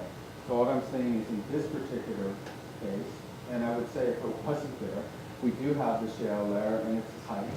And so I'm just saying any contamination that that happens in there is going to sit on the quarry floor. Somebody's going to have to collect it, and then there's going to be some discharge it, right, to the natural environment through surface water. So I'm not saying there's a problem there's no problem with contamination. I'm just saying in this particular situation, if there is contamination, it switches from being a groundwater issue to being a surface water issue because we effectively have a natural shale liner on the bottom of the floor. Thank you, Mr. McFarland. I don't want to end to a debate between two parties. I just want the facts as you have presented them. Our next speaker is Mr. David Sisko, who's a senior planner and associate representing Port Colborne Quarries. Mr. Sisko, could you give us your address as well, sir? Mayor, members of council, yes, my name is David Sisko, and I'm with IPI Group, and the address is 410 Albert Street in Waterloo. The sole focus of my practice is aggregate resource planning, and I've been retained by Port Colborne Quarries to assist them with the short and long-term development options of their lands within the city. As you know, Port Colborne Quarries has been intimately involved in the entire public consultation process with the draft zoning bylaw that's in the works right now. And as part of that process, they had the opportunity to review the previous version of the bylaw, which was dated February 12th, 2018, which formed part of a staff report that was numbered 2018-14. And to remind council, it was that version of the draft bylaw that the senior city staff recommended this council to approve. And furthermore, Port Colborne Quarries was satisfied with that version of the document, and specifically as it related to the mineral aggregate operation zone, MAO zone. As was mentioned earlier, last week we had an opportunity to review the most current version of the city on the city's website of the new zoning bylaw, the draft bylaw, and became aware that a new zoning requirement, in fact a prohibition, had been inserted.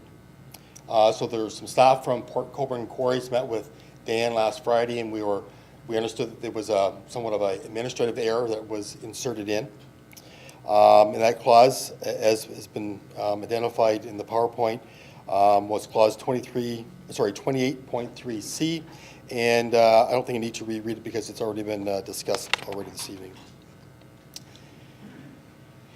If there is any consideration to retain this clause, Port Colborne Quarries has numerous concerns that it would be included. First of all, given that the extensive involvement in the planning process to date, to their knowledge, Port Colborne Quarries is not aware that there's been any written correspondence provided to the public or any public discussion in any public meeting that would suggest in any form that extraction prohibition was going to be contemplated. Secondly, it is our opinion that this prohibition is not defensible from a planning perspective point of view. In terms of the 300-meter buffer is arbitrary. The Ag Resources Act, provincial standards, is the level of standard to be used, and that process requires that professionals, whether there be noise, traffic, blasting, ecologists, that they be responsible to determine the site-specific buffers and applicable mitigation, all with the objective to meet existing and established provincial guidelines. And all of those findings would then be under review by agency review and or peer reviews. And lastly, it is our opinion that it would be contrary to the PPS and specifically 2.5.2.1, which states, as much of the mineral aggregate resources as is realistically possible shall be made available as close to markets as possible. So in summary, Port Colborne Quarries is supportive of the draft zoning bylaw, subject to the deletion of that clause 28.3C, and with its deletion, it would then correspond with the MAO zone text from the February 12th version that city staff has already recommended approval for. Thank you. I very much appreciate your time tonight. Thank you, Mr. Sisko. Are there any questions from council on Mr. Sisko's presentation? There would appear not. Thank you, Mr. Sisko. Okay.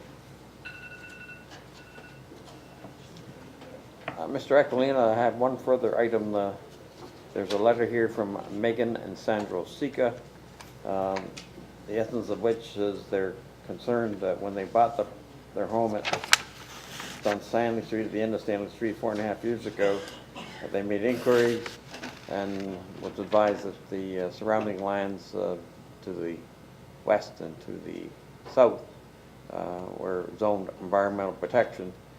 They received a notification of the proposed draft comprehensive zoning bylaw by Twitter on the 6th of March. And they're concerned that as development continues in the area, they ask, what assurances do we have that the land is environmentally protected now behind our home still, which is RD and Schedule A7 of the revised draft zoning bylaw? Can they be assured it will not be changed for future development and remain environmentally protected on the city plan? So that's their concern. Do you wish to address that now, or? Absolutely, Mr. Mayor. I also was in conversation with the gentleman.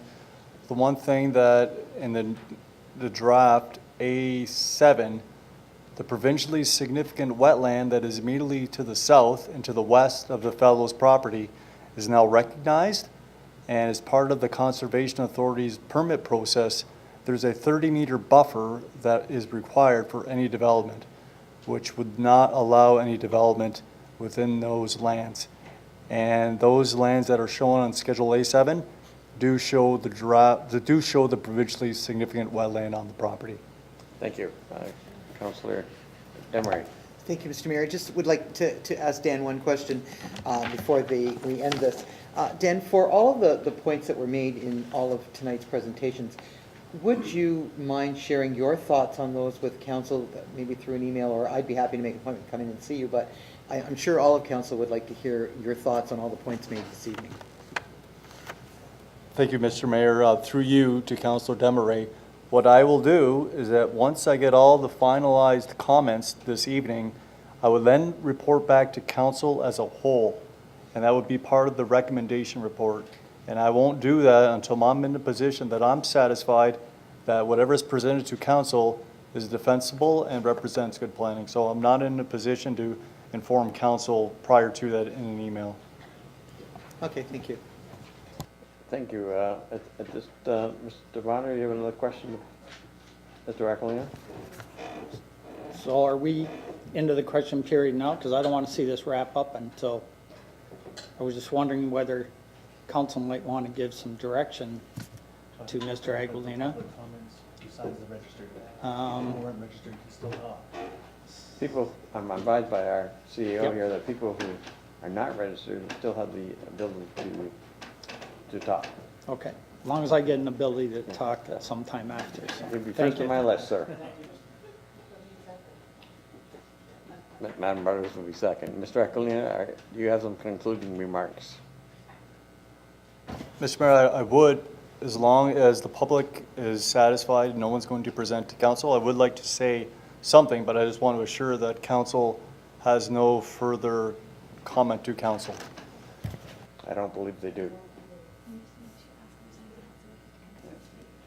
Is there anyone in the body of the council chambers that has any point that they would like to air right now and wish to speak? Who hasn't spoken, unfortunately, Mr. Wells. Yes, sir. Can you come forward then if you wish to speak? And we can have your name and address, sir. My name is George in Winville. I live at 644 Second Concession Road, Colborne. You guys are talking about the water and all that stuff. I got a sister. I found out last year when I got it cleaned out, she's cracked. By what? By plastic or what? I don't know. And if you guys want to build a cement plant or asphalt plant, now, the pollution in our area on Second Concession is that to be affected? Our air pollution, our noise pollution, is that to be affected? I want to know. And I clean my heat drop 4 times a year because of the rock quarry, the dust that comes down. big pile of line dust in my east troughs. And days, you could drive by, oh, it's foggy today. It's dust coming over on second concession on our property. Now, if this cement plant comes in and asphalt, am I gonna put my clothes on a clothesline in the smell of cement, asphalt? I wanna make sure, I guarantee it will not smell my clothes. If you guys can do that, okay, I'll let it ride. But you guys can't guarantee us the air pollution, the dust pollution, noise pollution, and traffic. More transport people driving up and down, I don't know yet. Are you guys gonna guarantee us that it'd be okay? That's my problem here. And someone there said, well, him talking about the C-section. If the cement or concrete, you can add another thing. Like what? Other thing? A lumber yard or what? You know, you guys gotta put your foot down and say, You know, to me, it's a no-go. Okay, thank you. Your objection has been recorded. Thank you. All right, thank you very much. Yes, sir. Could you come forward and give us your name and address?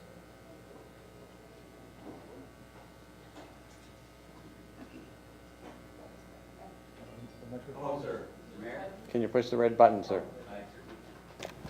My name is David Stovall. I live at 874 Second Concession Road. So I'm a neighbor.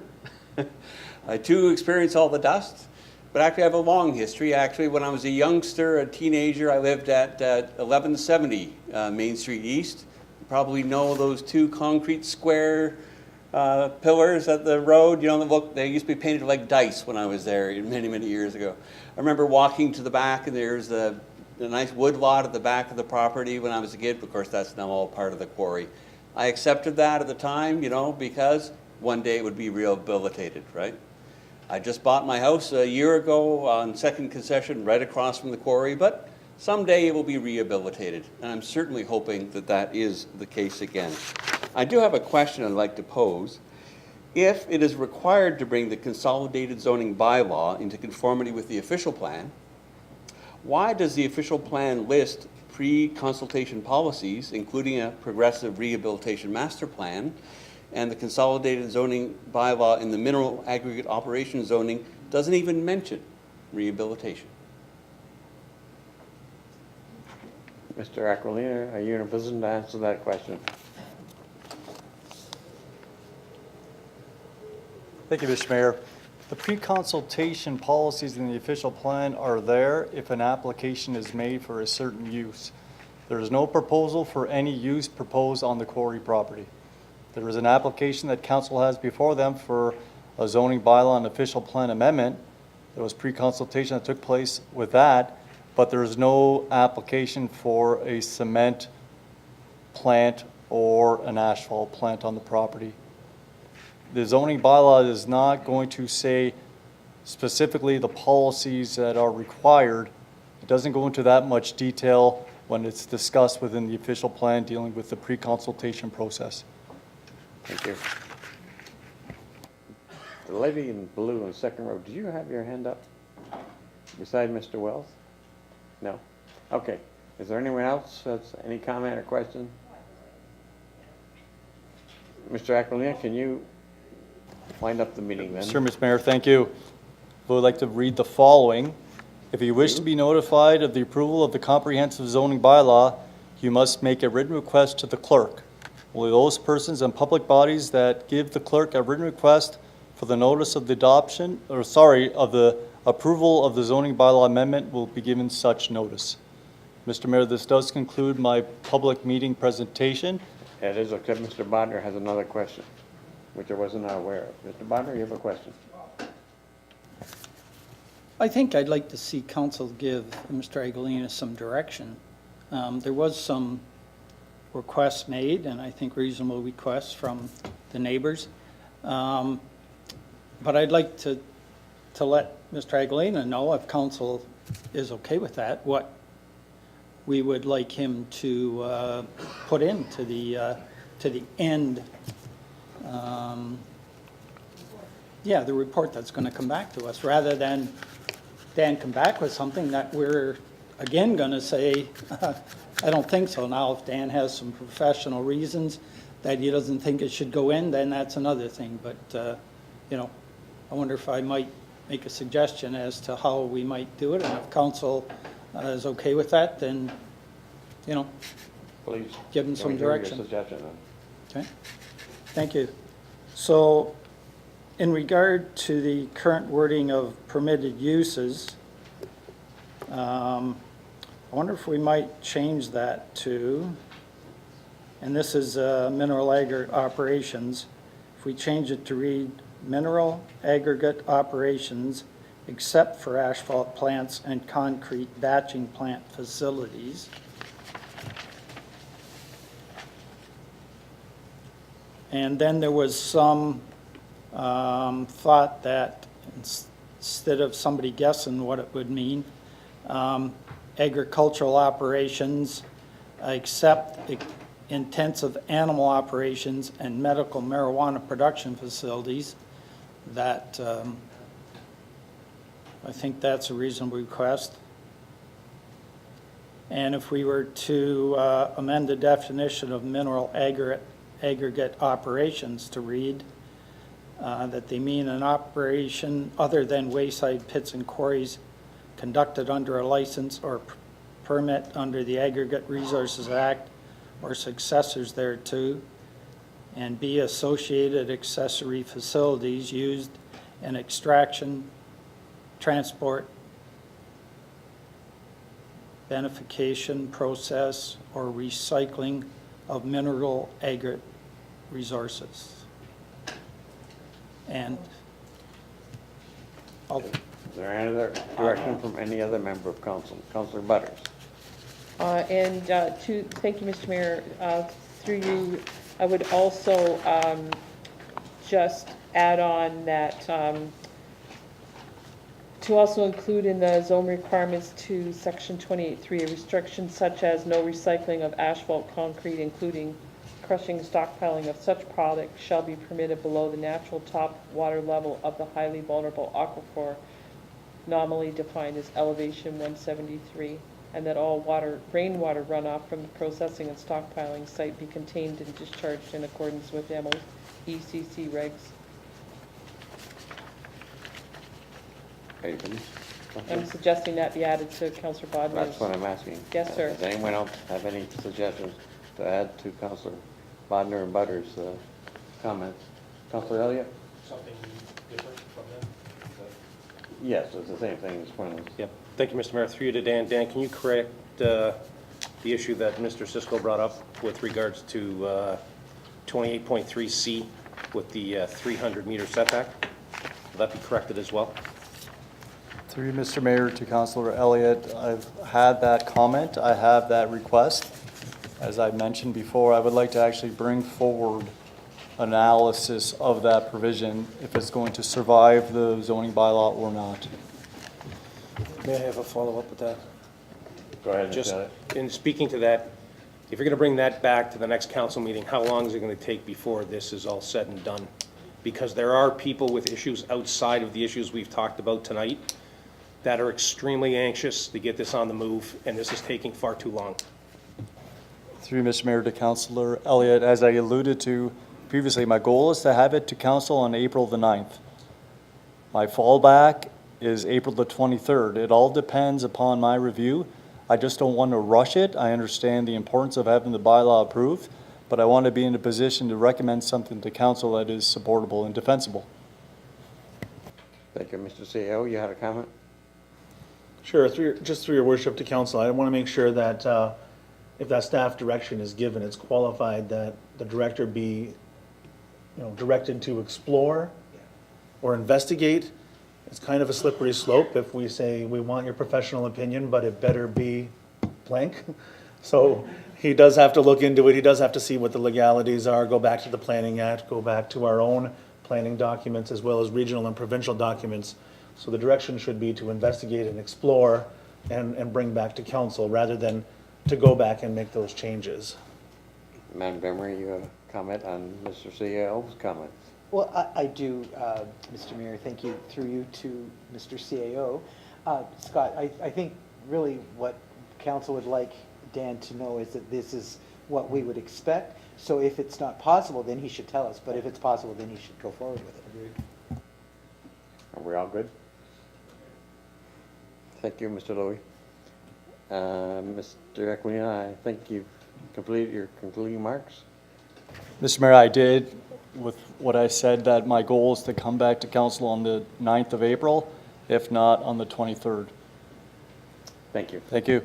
At this time, I entertain a motion for adjournment of the hearing under the Planning Act. Moved by Councilor Demaray, seconded by Councilor Doucette. All those in favor? Opposed? It's carried. At this time, the meeting is adjourned. I will call a 5-minute recess to allow our clerical staff to change and for people who don't wish to stay for the general meeting of council. And I don't wish to deter you from not staying. If you wish to stay, please do so. Otherwise, allow folks to leave the council chambers here.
6th. We'll start that again. We'll call to order the regular meeting of Committee of the Whole 08-18, scheduled today, Monday, March 26th, at the following the special meeting on Council on the zoning bylaw.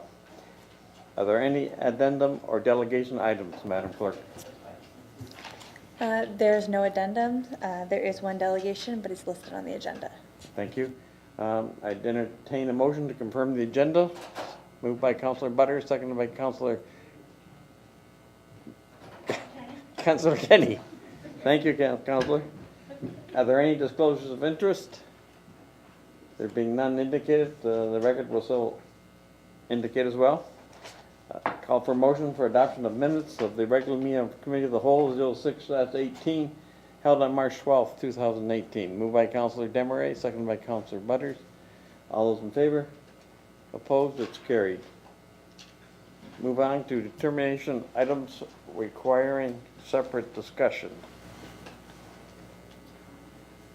Councillor Bodnar. Thank you, Mr. Mayor. Item 1, item 2, and item 4. Item 1, item 2, and item 4. Are there any others on my left? On my right, Councillor Kenny. Item 10. Item 10. Thank you. Any others?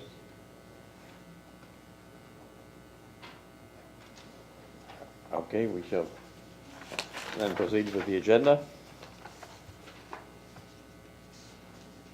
At this time, I'd like to call for approval of those items not requiring separate discussion. Councillor Kenny, Councillor Desmarais, second to that. Any questions or discussion? There being none, call for the question. All those in favor? Opposed? That's carried. Are there any presentations tonight, Madam Clerk? There is a delegation. At this time, I'd like to hear from Mr. Joseph Moore regarding a condition of severance of his property at 2731 Vimy Ridge Road. And Mr. Moore, you have 10 minutes for your presentation, to be followed by questions, if any. Thank you, Mayor, Council. I'm before you tonight as I had a severance granted, which we are completing the conditions. One of the conditions is parkland, a designation for parkland. Prior to purchasing the property at 2731 Vimy Ridge Road, the old Anthony estate, I had met with the staff, the planning department, going over the condition of the property, which was run down, abandoned, should have been condemned. I then spoke with Dan Accolini, Evan. There was another planner in at the time because one of the planners was off on maternity leave. He was in on a temporary basis. I spoke with Lyle and also Niagara Escarpment and NPC. We spoke about the property, the fees, the direction, what they would like to see, because I wanted to develop the property. But I was also looking at refurbishing what was there. Unfortunately, after bringing in a crew of people to look at the property and the buildings, they confirmed that these buildings should have all been condemned. There was black mold. There was rotted boards. Windows were all smashed. It had been a party house for many years. People used to travel up, as after we purchased the property, we had found out they would travel up and try to camp on the property and had been doing it for many years and playing haunted house parties, literally. And the Anthons had no idea of this. After speaking with the staff and understanding the fees and what I would have to do and the direction I would need to take, I then left. I made a decision to purchase a property. I met again with the staff. The staff, we talked about what I was gonna look at tearing down, what I wasn't gonna look at tearing down. I looked at dividing the property, which I had already spoke to them about on a severance, using an existing line that had already been brought to council many years ago. At that point in time, I was informed, Mr. Moore, if you go ahead to take all the properties down, we would take a better look at the different fee structure and help you through the planning process. Great. So we did purchase. I did submit a plan to build a house on the west side, which we did, and we submitted to do the building permit. I was going to leave one of the residents up, the yellow house, the east side towards the lake. One of the requests from the staff and also from the ministry is that they really did not want me to build inside the 100-year flood line. There was 2 residents inside that 100-year flood line. If I would have built inside the 100-year flood line on the existing footings, foundation, the value of the property would have been much higher. The value, the look. I ended up taking their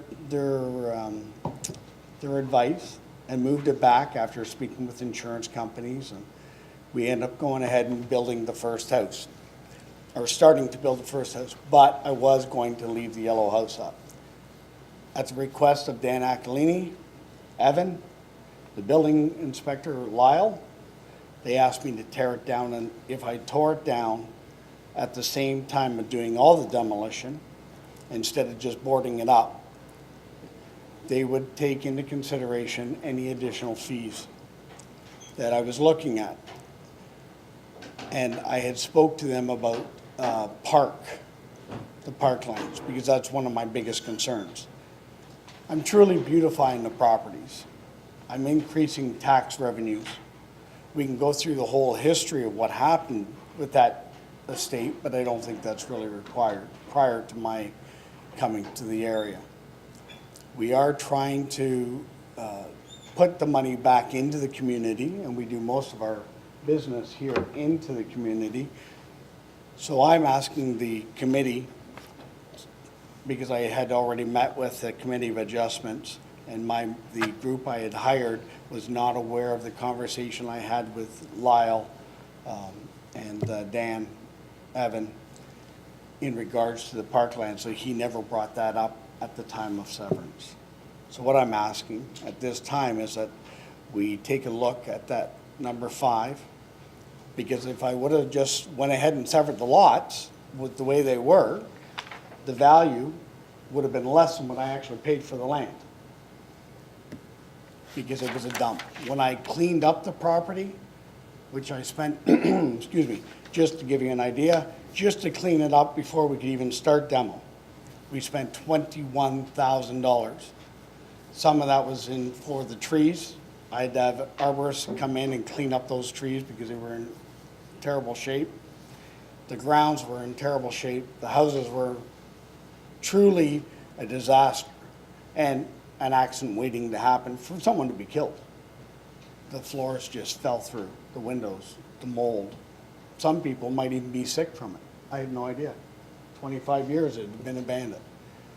So I'm asking, I helped the city out when it came to the land taxes.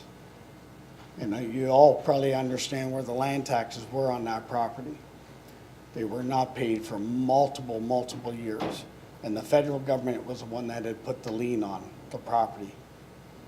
So I ask you, Mayor and Council, that you would take consideration to waive the 5% park value on the new value of the land. Because if I would have done it the other way for you, there was a $0 value. Because I paid more than what the actual land and what it was worth. So I could have went ahead and done the severance, leaving the garbage on the property. I could have left that yellow house up, but I did go at the request of staff to take it down. Thank you, Mr. Moore. Thanks. Well, what was the dollar value of the park's dedication fee? It was a 5%, and I would have to have the the property evaluated. I see. I think it was the day before the building permit would be issued. Questions of members of council? Mr. Bader? Mr. Elliott? Do we have a staff person that could give us an idea on dollars? Dan, do you know what we're talking about here? Because are we giving them back $10 or $10,000? What's the? Through Mr. Mayor to Councilor Bodnar, under the city's bylaw, it's the parkland dedication is payable on the value of the lot the day before a building permit is issued. So if you're looking at a lot on the Lake Erie shoreline of a decent size to develop, that's going to be quite a significant parkland dedication fee to the city of Port Colborne. Mr. Elliott? Thank you, Mayor. Through you to Dan. How many other properties have we waived parkland dedication on? I know that CMT lots, or was that just the basketball court portion? Through you, Mr. Mayor, to Councilor Elliott, at one time we were collecting parkland dedication for the CMT lots. I am not aware of council ever waiving a parkland dedication fee. The city's bylaw that was put in place in 2005 allows for development, and in Mr. Moore's case, it also allows for redevelopment, because that's what the existing bylaw says for the city of Port Colborne. So just every new lot that's created in the city pays parkland dedication? To you, Mr. Mayor, to Councilor Elliott, that is correct at the time of building permit. Correct. It also is required for new lots, even if it's for redevelopment purposes. Redevelopment or new builds. Okay. 5%. So all the lots on the Clarence Street extension out in the second phase of Westwood, all of those lots paid parkland dedication? Through Mr. Mayor to Councilor Elliott, that is correct. Councilor Kenny, then Councilor Doucette. Thank you, Mr. Mayor, and to council. I've gone out and saw the work you've done there. I just happened to be checking that area out, and you've done a great job in beautifying that area. And as the speaker said, there were so many federal liens on that land for non-payment. And he has done exactly what he said in his presentation to us. He's beautified that spot, and we will now be collecting taxes from him for that beautified area. And I'll wait for other councillors to speak, but I certainly have no problem making the motion that we waive that fee. But I'll listen to other councillors if they have a spot. It's amazing what the work that's gone there. It's really beautiful. So. And I think we should take that into consideration, considering that there was nothing coming off that property to us at all, and now there is and will be for many years to come. And he listened to staff on the severance of the property and taking down all the buildings and stuff. So I think that should be taken into consideration as well. Thank you, Councilor. Thank you. Councilor Doucette. Yeah, thanks very much, Mr. Mayor. The only question I have is through you to Dan. Mr. Moore has indicated that he met with you, Evanash, and another planner. I believe it's probably the planner that isn't with us anymore right now. And that you guys indicated to him that there would be something in it for him if he did what you suggested. Am I saying that right, Mr. Moore? Yes. Okay. Was their indication that it would be this parkland fee, or was it an indication of other things?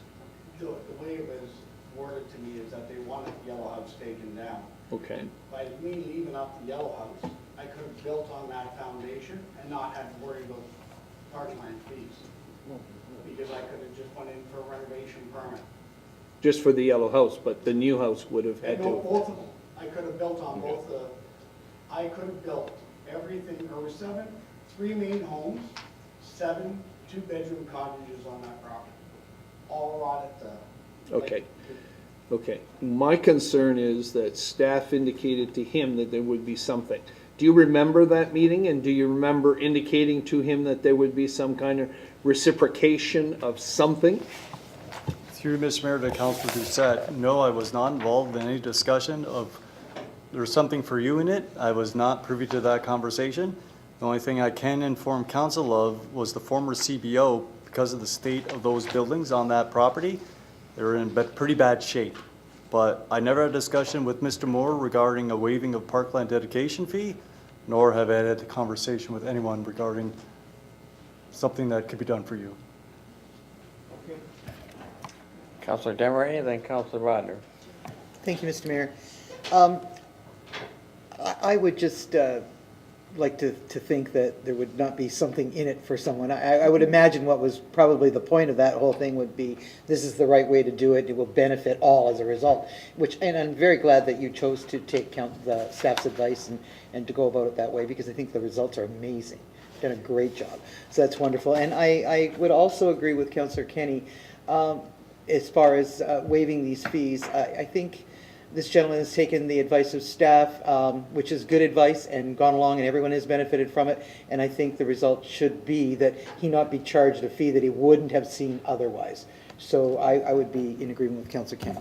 Thank you, Councilor Bodner, then Councilor Butters.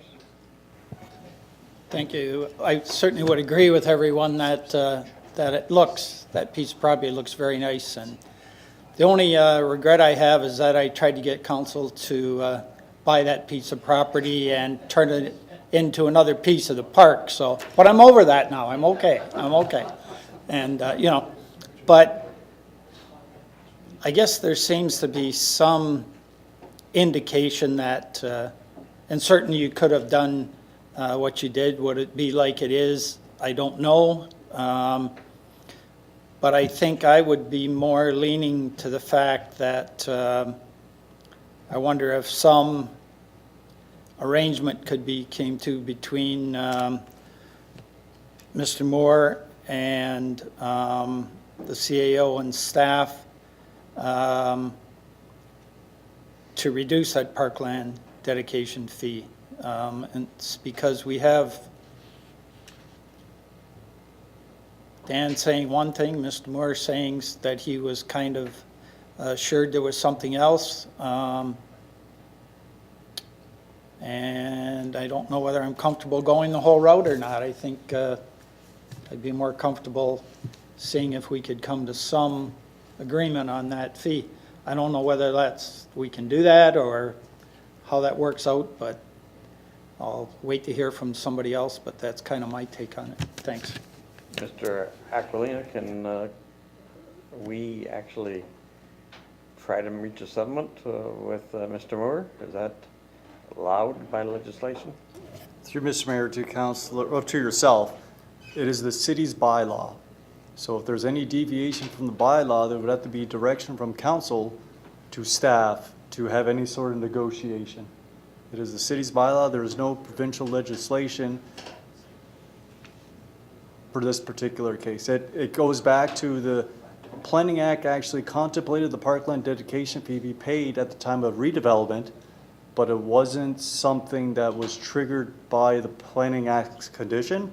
I'll go back to the fact we're following the city's bylaw for parkland dedication, and that's what our decision was to the committee.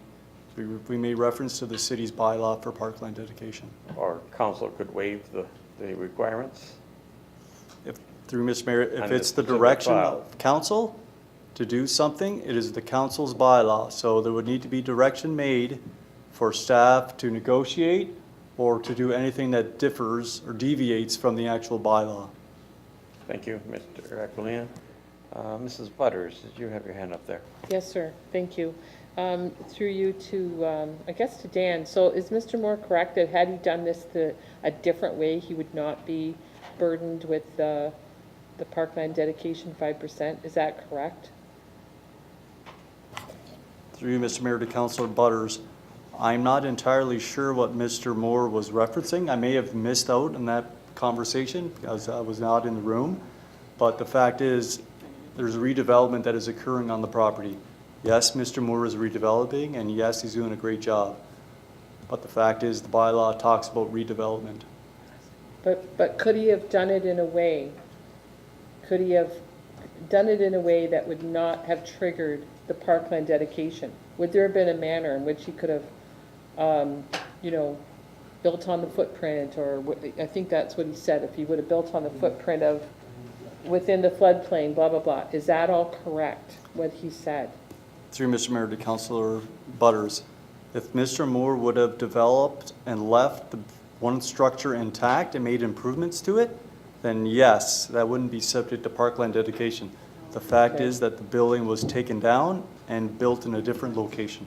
Well, I don't think he should be punished for doing the right thing on that, is my own opinion on it, especially the state of that property and the state of the, that was like a nightmare situation on so many levels. Good for you. So, I mean, this I think is a really special circumstance, in my opinion, so I could agree with the others to waive it. Thank you. Has council exhausted all their questioning? Then what is your direction? Councillor Kenny. As per my conversation earlier, I would like to make the motion that this council waives that fee and supports Mr. Moore's request. Is there a seconder for that recommendation? I'll second it. Moved by Councillor Butters. Councillor Demery, you have a question? Well, we have it moved and second. Do we have any further discussion? Councillor?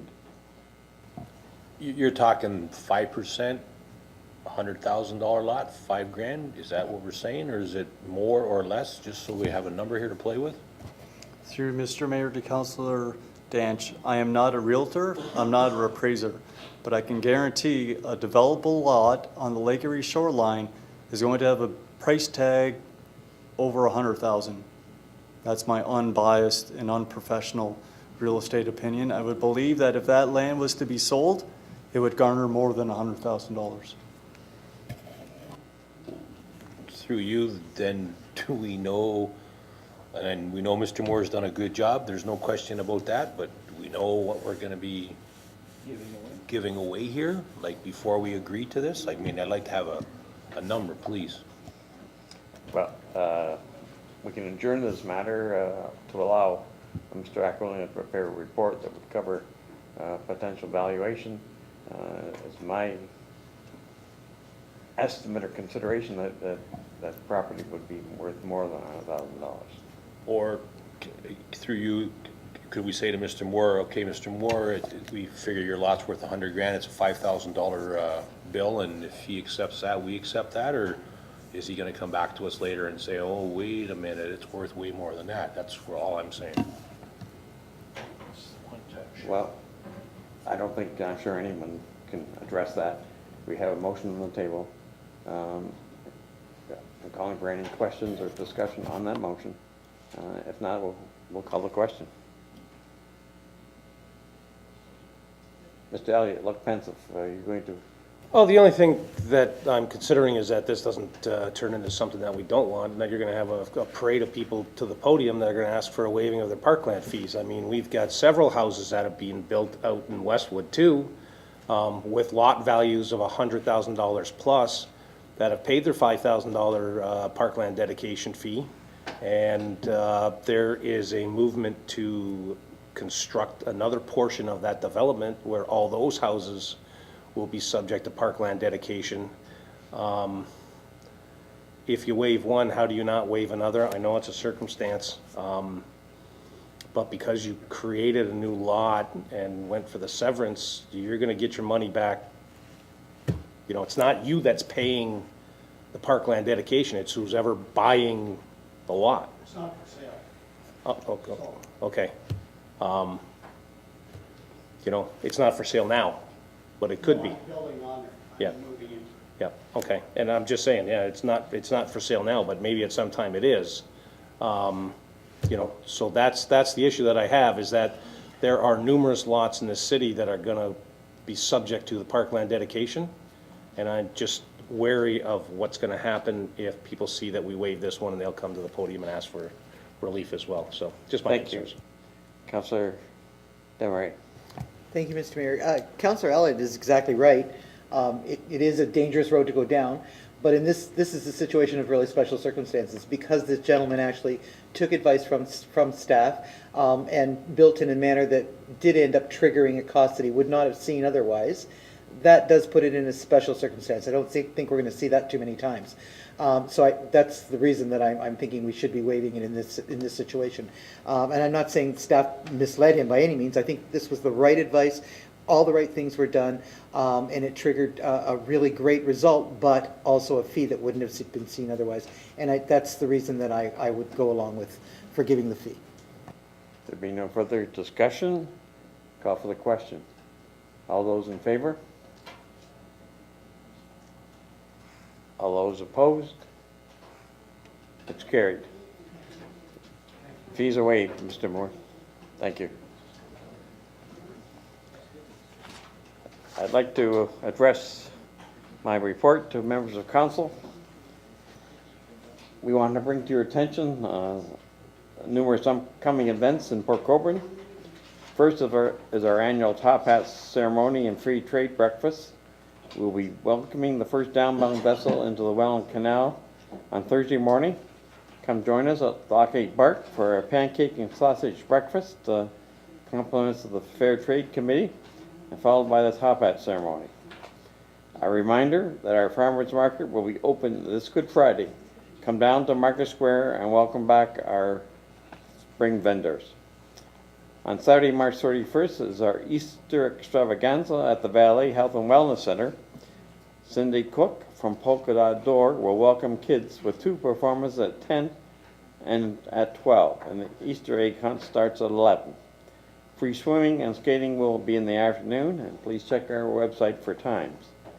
Also on Saturday, March 31st is the Port Cares Food Drive with our fire department. They will be in the Sobeys parking lot from 10 to 4 collecting donations, and we ask you to be generous with this cause. The May 28th council meeting, Election Ontario, will be holding advanced polls for the upcoming provincial elections in the council chambers at City Hall. One of the days conflicts with our May 28th council meeting, and as such, we have decided to cancel this council meeting. Our spring and summer leisure guide has been released. You may have received it in the mail. I encourage you to check out the new programming and summer camps and get the whole family to participate. A comment on the Niagara Peninsula Conservation Authority. They had identified a lack of agreement between the funding municipalities, and as a result of this lack of agreement, there was an opportunity to rebalance the levy, a portion between Hamilton, Niagara, and Haldimand. The City of Hamilton appealed the new apportionment, and the NPCA took the fiscally prudent approach of establishing a reserve to accommodate the City of Hamilton's position and to protect the taxpayers of Niagara should they be successful in their appeal. In fact, they lost the appeal, and there was a subsequent appeal, and they lost that as well. The NPCA then decided to return the excess funds to the taxpayers of the watershed funding, and this would have been Haldimand, Hamilton itself, and Niagara. These funds will be returned to the taxpayers of Niagara, funds in the amount of approximately $1.2 million. It's not going to Niagara Conservation Authority Works is going back to the taxpayers as part of their levy. And these funds will be returned in the 2019 budget. Transit funding, there was a recent announcement by the federal government and the provincial government who announced significant funding opportunities for public transit projects over a 10-year period. The Niagara region will be eligible to receive over $1.9 million, while the City of Port Colborne is eligible to receive $239,000 for capital projects. Once the actual funding guidelines are received, we will know how much we will have to apply, or where we'll be able to apply these capital funds. That is my report. Mr. Barrick, do you have, yes, certainly. Thank you, Mr. Mayor. In regards to the money that is to be refunded from the NPCA back to the region, why is it going to be not until 2019? Well, it's a problem of where everyone's tax situation is. We have taxed our own, we've set our budget. All the communities have set their budget. The region has done all their calculations as well. I'm told it would take roughly $20,000 again to redo those. And there would be the delay in time, would delay the time for Mr. Sinnes and the Treasury to have to rejig their figures as well. These funds will be held in a interest-bearing account, and we'll get the benefit. Only it'll be a year later that we'll get the benefit. That was a decision of the region of Niagara in that respect. I know you'd like the money now, but it's just going to cost us. I don't know. I just thought that because they already know kind of what the amount is, and if they put that money in an account, then the money's already there. So it's like as if I had $5, then I have $5, and if I owe that money to B. Kenny, then I ought to be giving her $5. We appreciate your argument, but the decision has already been made by regional council. We'll have to wait. No idea, whatever the going rate is. The question was, what are you going to get in interest? Yeah. Other questions? I will ask that. There is interest accruing on the funds. Will the interest be dispersed as well? I can only surmise, yes, that will be. Mr. Sinnes, were you aware of this bonus to our communities in Niagara? Again, it all goes back to the former CAO of the Conservation Authority catching this error, and we have been moving to change the situation for well over a year, if not longer. Where did Mr. Barrett go? There he is. Just nod yes if that's you agree with me. It's been a considerable amount of time because of the appeal periods that we had to wait for. Any other questions? Being none, I ask for the regional report from Mr. Barrett. Great, thank you, Mayor.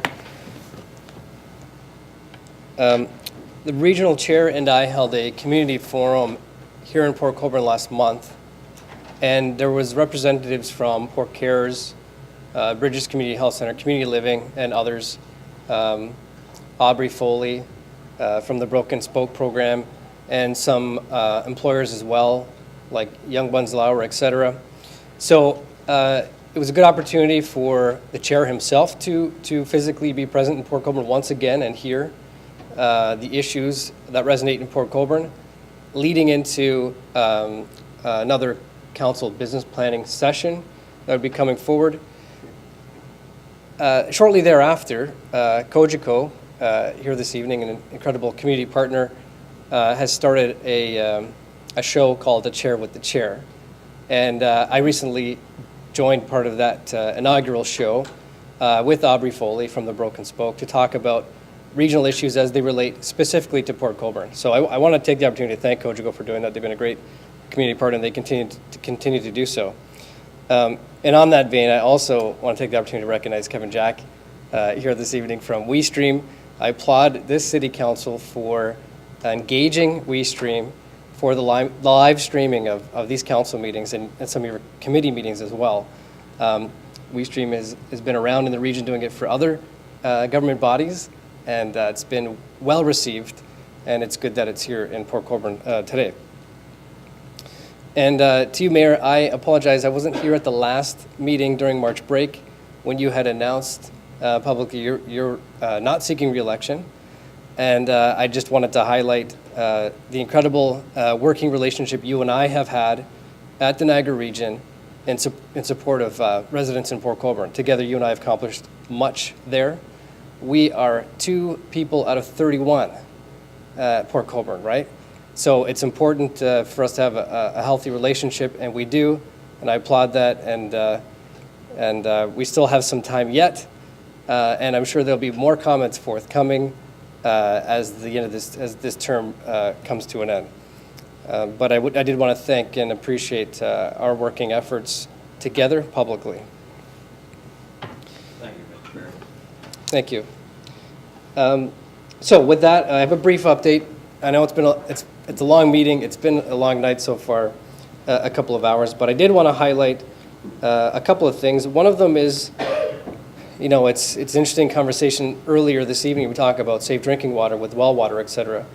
I had moved a motion earlier this month, which reaffirms Niagara Region's commitment to maintaining a safe and high-quality drinking water system, asking the province to strengthen protections to maintain a safe drinking water system by requiring mandatory water training for elected municipal officials. It also required safe drinking water training for Niagara Regional councillors, but it has been referred to the province to try to make that mandatory across all of Ontario, which would include local councils if the province decides to do that. It was surprising to me. I took the training. It's currently available, but on a voluntary basis. And I took the training, and it was surprising to me that, you know, the Walkerton Clean Water Center comes and tells you, as a councillor and as a council, you are responsible, 100%. And yet they don't require training. So the motion does require training, or ask for that required training, for people to get a handle on it, for councillors to ask those questions. And again, we talk about clean water. It is safety, people's lives, and the Walkerton tragedy just highlights that. A lot of training has been mandated over the years as a result of that, but not elected officials, surprisingly. And hopefully that changes.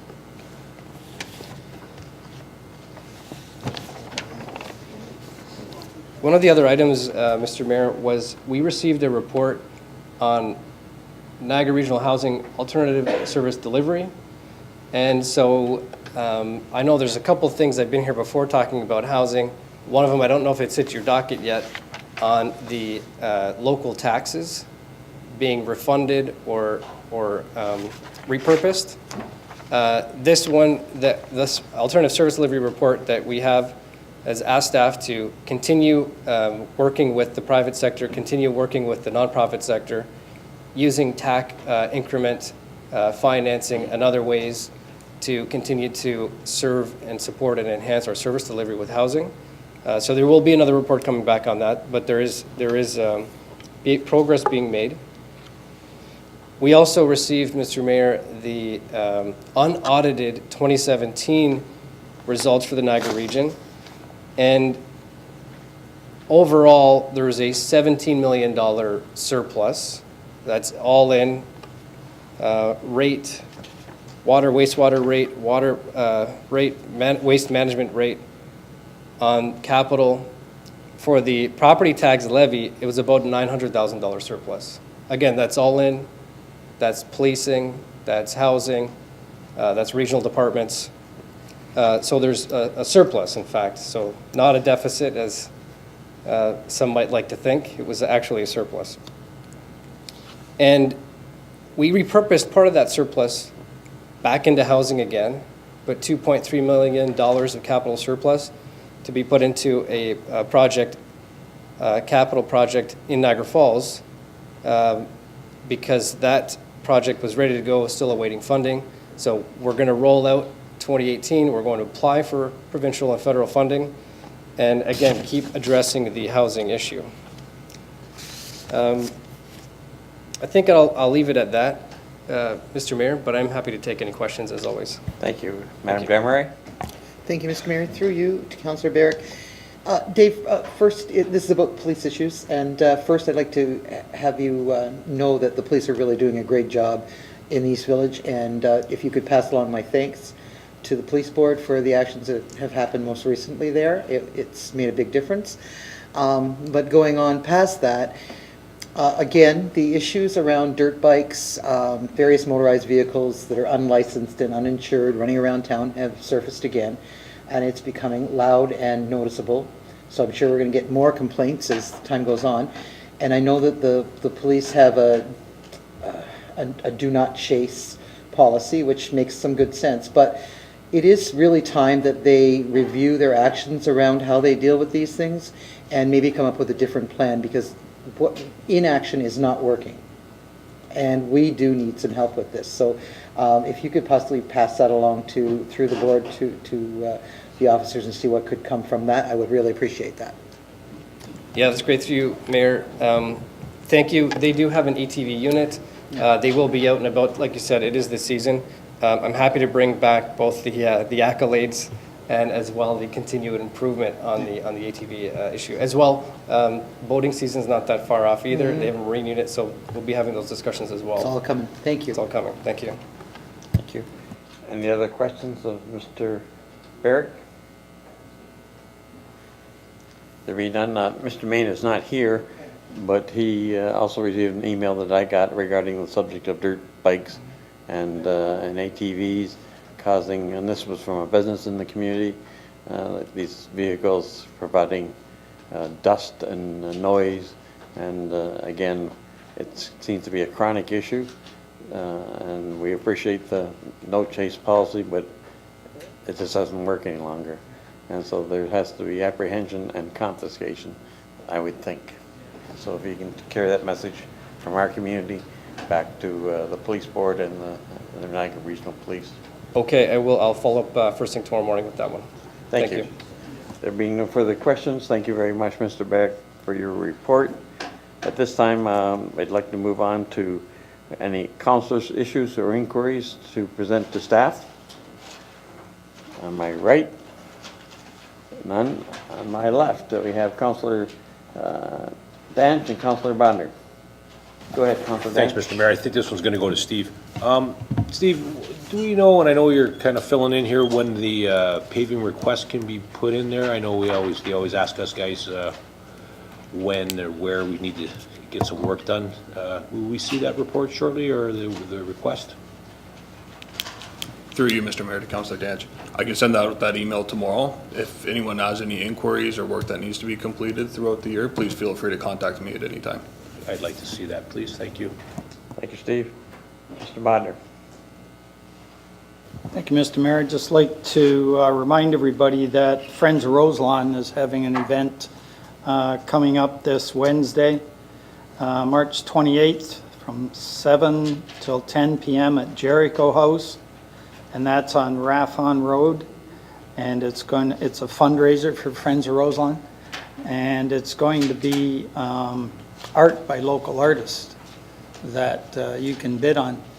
And I might suggest we've seen a number of those items posted already on Facebook and different things. Extremely interested, very talented artists.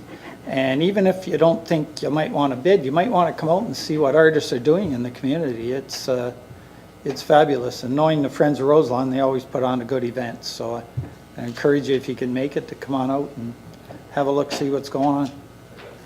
Thank you, Mr. Bodnar.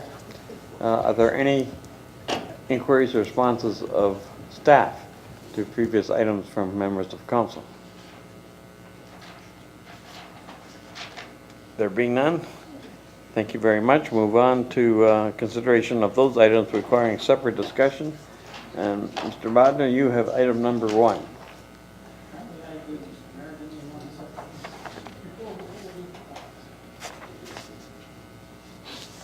Thank you, Mr. Mayor.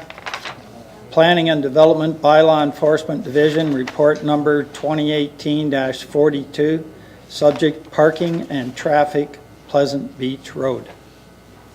Is there a seconder for the recommendation? Councillor Butters, discussion? Councillor Bodnar?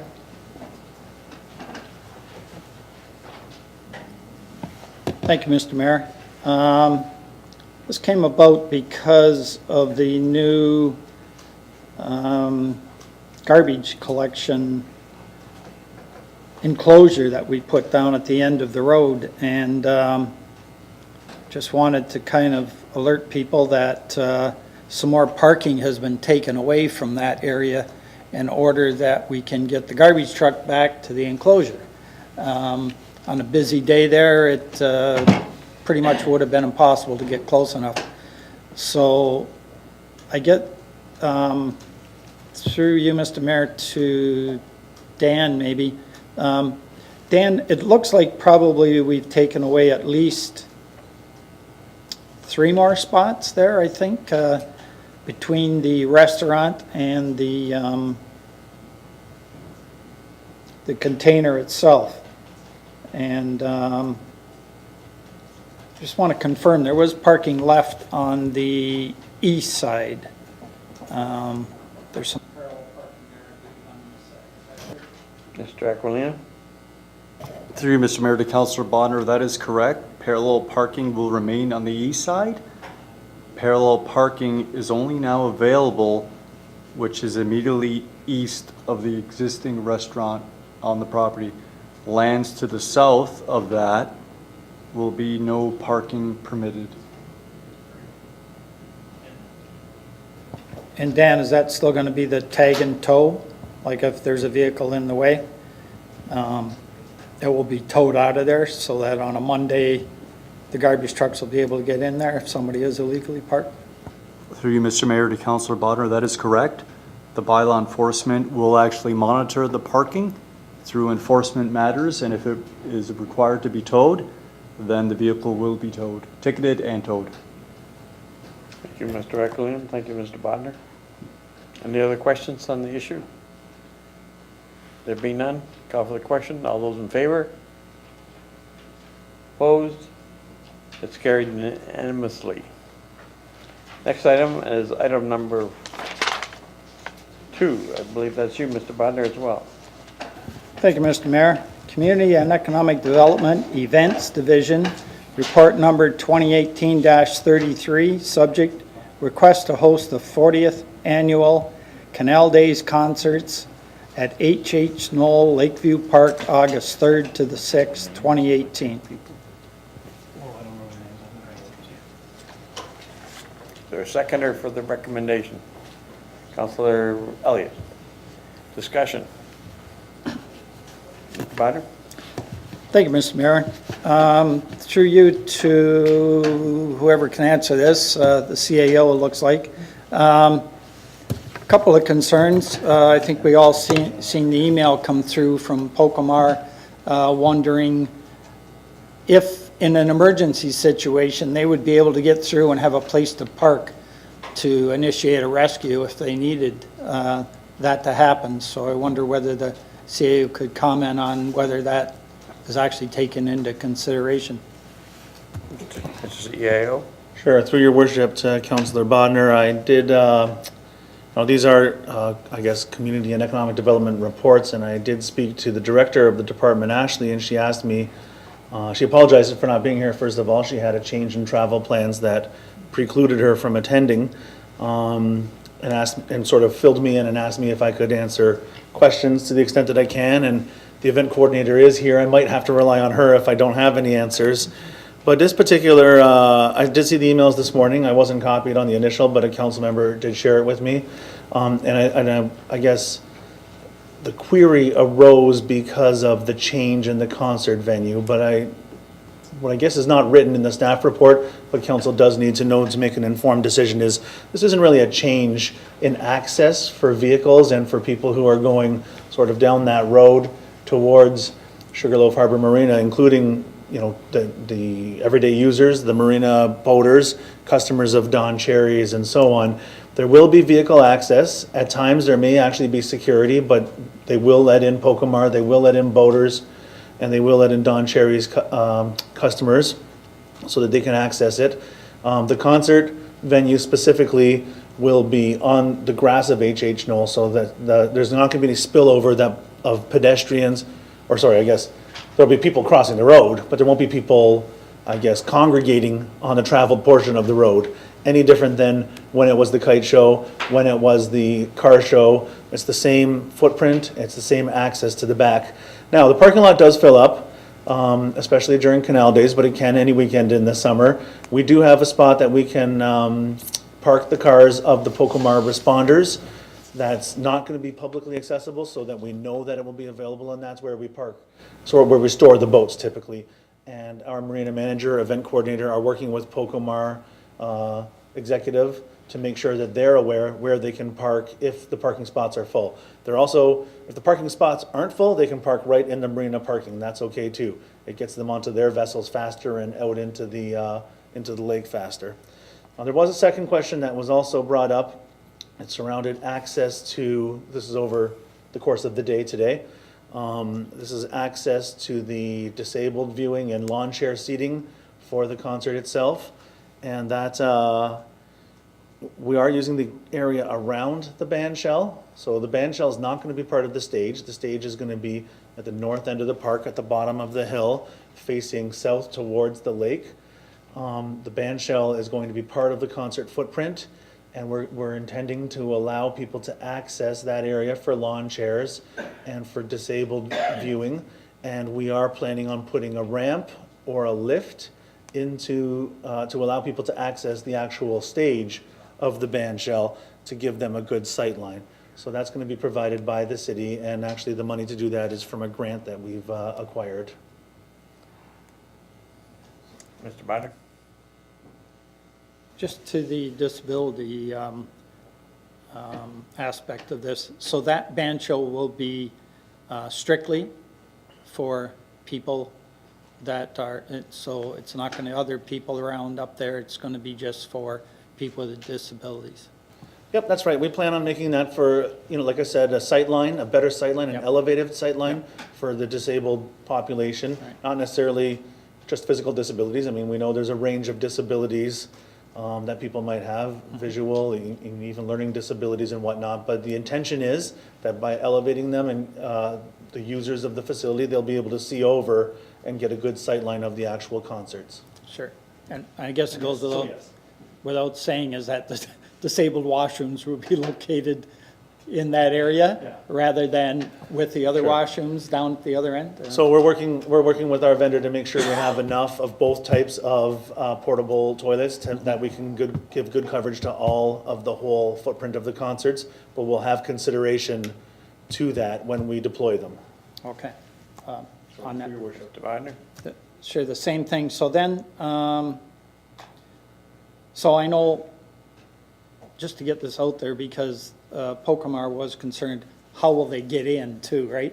You know, they're going to talk to a security guard saying, I'm with Pocomar and I got to get in there because there's an emergency. Sure, yeah, you just want to get good parking down there, right? So there should be some seamless way that who's ever responding to that blows right through there with the security guards knowing what they have to show them, so. Right. You know. So through your worship to Councillor Bonner, that is a concern, and obviously I wouldn't want to divulge the manner in which we're going to segregate those people from the general population that are just looking for a sweet parking spot for Canal Days concerts. We are issuing tags to actual boat, to dock holders, to marina users. Okay. So their cars will be identified, and we have a plan that we're going to use for Don Cherry's customers as well as for Pocomar responders. Okay. So just to continue this another step further, because this is a big move for the community that's around there. You know, one of the things is that the boat ramp is suggested to be closed the Friday and the Saturday, totally. Are we going to start signing that like right off the get-go? Because if we're looking for, I see people saying no, but in the report, that's what it says. But if you have people going in there. I think they were going to be closed from 5 o'clock on those days. Mr. Tartaglia, do you have a comment on that? Sure. Mr. Louis. So through your worship to Councillor Bonner, that is the recommendation of the report. Yes. So staff have looked at a late closing in the late afternoon, approximately 4 o'clock or so. The idea being that the boats and trailers have to sort of unlaunch their boats or take their boats out and get them out of the area that's going to be closed. There will be some road closures, and other reports going to be coming to council talking about closures. We have a special events organizing team, the CERT team, and one of the recommendations that came forward from them is to maintain a closure all day. That was staff's recommendation to the staff that wrote this report, for just reasons of access and controlling access and not having somebody who gets sort of trapped in there. We do it for other fishing tournaments. It's not It's not our first choice, but we have done it for other fishing tournaments when there's a reason to close. And at the end of the day, it's one weekend. It's one weekend of the summer that we have a little bit of, I guess, different access than we typically have. Can I ask then, we're going to have a Canal Days meeting, I think, tomorrow night. But I would make the suggestion that we get that sign up like tomorrow or something, right?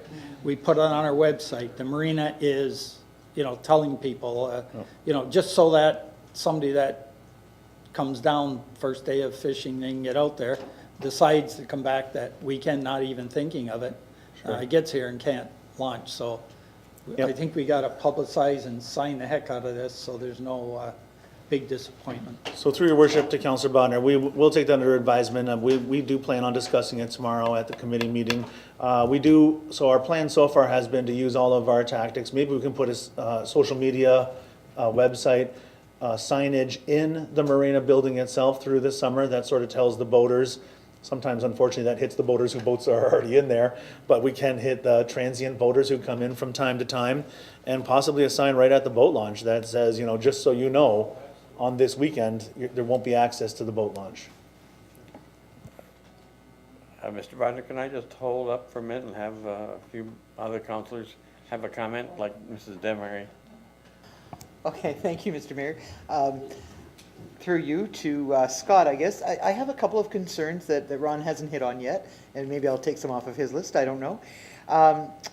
I do want to say, as far as the boat launch idea, I think that could be a potential problem. So, yes, by all means, get all the information out there early, let the notifications stand, but also for that weekend, maybe we could have some signs put up with a map showing other places to launch.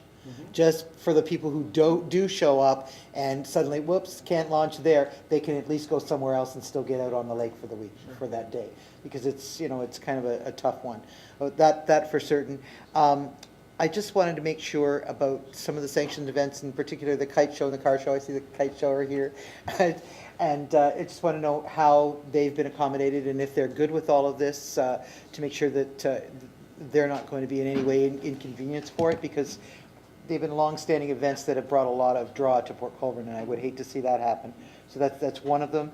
Boat ramp, that's been discussed. The other one was making sure that the buses will be running to catch any of the stragglers, that sort of thing, running late in, because there's going to be down at the park. There's going to be drinking. There are going to be many people that will probably hang off at Don Cherry or out in the marina for a few hours afterwards. I just hate to see stragglers all over the place, winding their way, walking through neighborhoods. That's just a potential problem. So those are my issues. Mr. Louie?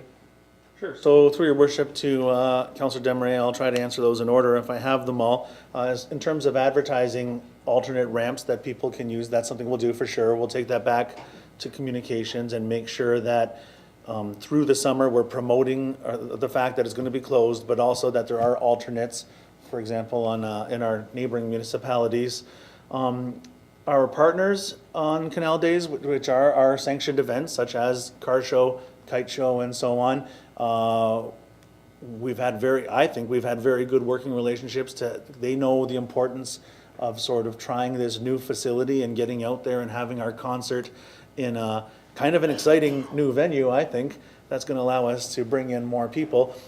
The initial offer that we made was that the car show and the kite show could still take place on the same event, since they're at different times, and leave the stage and concert infrastructure in place.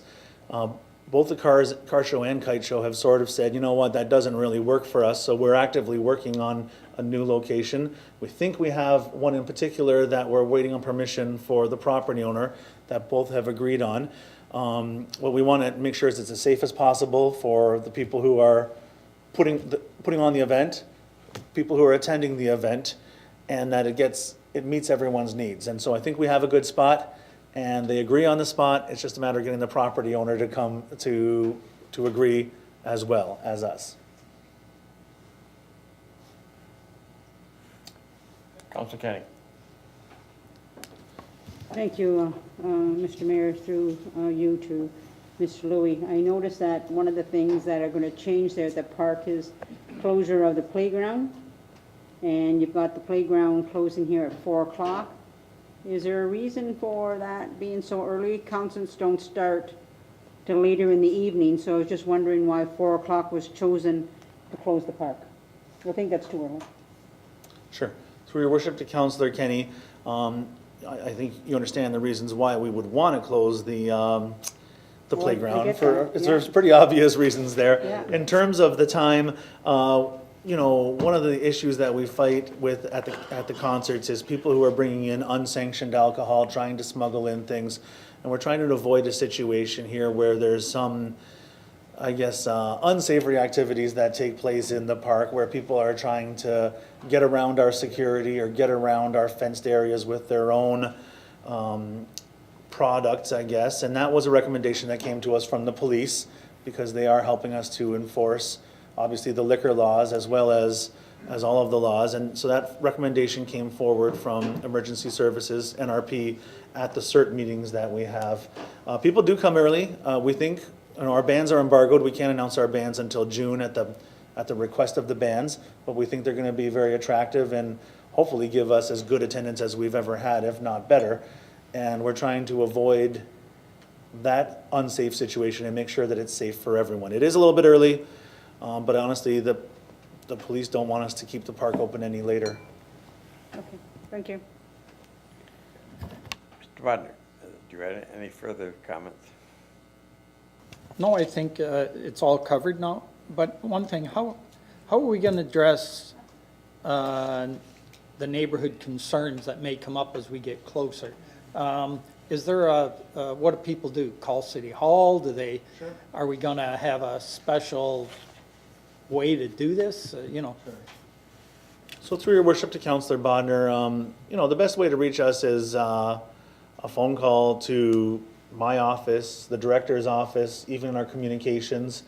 Social media is a good way of reaching us on Facebook. I know there's been some discussion on Facebook today. The thing that I would suggest that people do, rather than post on their own social media accounts, reach out to us and post on our social media accounts so that we can make a reply that everyone sees, not only their own network, and we can get beyond that. For example, something that was easily sort of explained today on social media is that there's going to be too much noise in that area of town, in the residential area. But we think by orienting the stage in such a way that it's facing south, that's going to be mitigated. It shouldn't be any louder than having a concert in Market Square where the concert stage points south and covers this whole neighborhood where City Hall is, all the way towards the hospital and towards Sugarloaf. So it might actually be better for some people, depending on where in that sort of area they're located, but definitely reach out to us. I mean, we've tried to talk to the major stakeholders such as Newport, Northland, NHS. We can't really get out to every single household and talk to them. We think some people are going to love it. We think the people in the marina are going to love it. We think that some of the local householders, residents are going to love it. So it's just, I guess, a question of taste, maybe. Yeah. Mr. Elliott. I waited to go last. I've been on the Canal Days Committee for, well, as long as I've been on council. And I think Gina and I have talked about this for 5, 6, almost 7 years. That'd be nice to have a new location. So I'm really, really happy that we're moving it. I think for more than a few reasons. First of all, it's on grass, it's out by the lake. It's actually the way that it's set up and oriented, and Councillor Doucette was just saying, with the berm as a buffer and the stage facing the lake, you're gonna get it away from residences. I gotta commend Gina for getting out in front and going to the hospital, to Newport, and to Northland Point to let them know well in advance of what we're gonna do. And I know how appreciative they were that she actually came in person to see them and talk about it, and we settled any concerns that they had. Second of all, it introduces people to our lakefront. I mean, I always say we're a lakefront town with no lakefront, so this is one of our advantageous points to see the lake. It introduces people to the marina, because I'm not sure a lot of people know we have a marina. and you're actually on grass footing to watch a concert, which to me is of utmost importance. If you look at most of the major concerts around, everybody has it on grass. So this just kind of brings us into the new way of doing things. It also allows us to have a larger capacity and maybe drive some extra revenue. So I know there's added costs involved, but I think we'll mitigate those through extra revenues. For all the concerns of people, and I know that parking is one of the biggest concerns for people, for residences, for all the residents. But when you take into account what we do on Sunday for fireworks and how busy it gets downtown, and almost every single parking spot is taken with a crowd of probably, I'll estimate, around 25 or 30,000 people. Yeah, it takes a long time to get everybody out, but it seems to be safe. I know alcohol is going to be involved down at Canal Days, but at the park. But we should be able to get everybody in and out with a capacity of about 10,000, so about a third of what we get for fireworks. So you're only taking the amount of people that you have at Market Square, and you're moving them a couple of blocks south. So I'm hoping that the traffic problem doesn't really present itself. But I just want to give Gina a shout out, because I mean, she's worked so hard to get this done. And I'll put it out there that she's probably taken some grief from some people on the move. And I'll stand up for her and say, you know what, this is long past due. We should have done this years ago. We've got an opportunity to make Canal Days bigger and better and put it in an area where we should have been before. I'm looking so forward to Friday night's concert just to see how this rolls out. Yeah, I got my fingers crossed that everything comes together. But I think we've risen to every challenge that has been presented and met the challenge. And we used to have on that backboard, on the blackboard in the committee room, that said it's not the no, it's the how. So when we present something as large a change as this, instead of people saying there's absolutely no way we're going to do this, everybody should take this on and say, this is how we're going to get it done. Let's try it. There's no harm in trying something new. This could really be a boon for us. So, you know what, Gina, thanks for doing all the hard work. I know there's still a long way to go, but I'm just happy that this has got the opportunity to take place, and I've really got my fingers crossed that it works out for the best, and I'm sure that it will. So those are my comments. Further comments, further questions? There being none, I call for the question. It's been moved and seconded. Call for the vote. All those in favor? Opposed?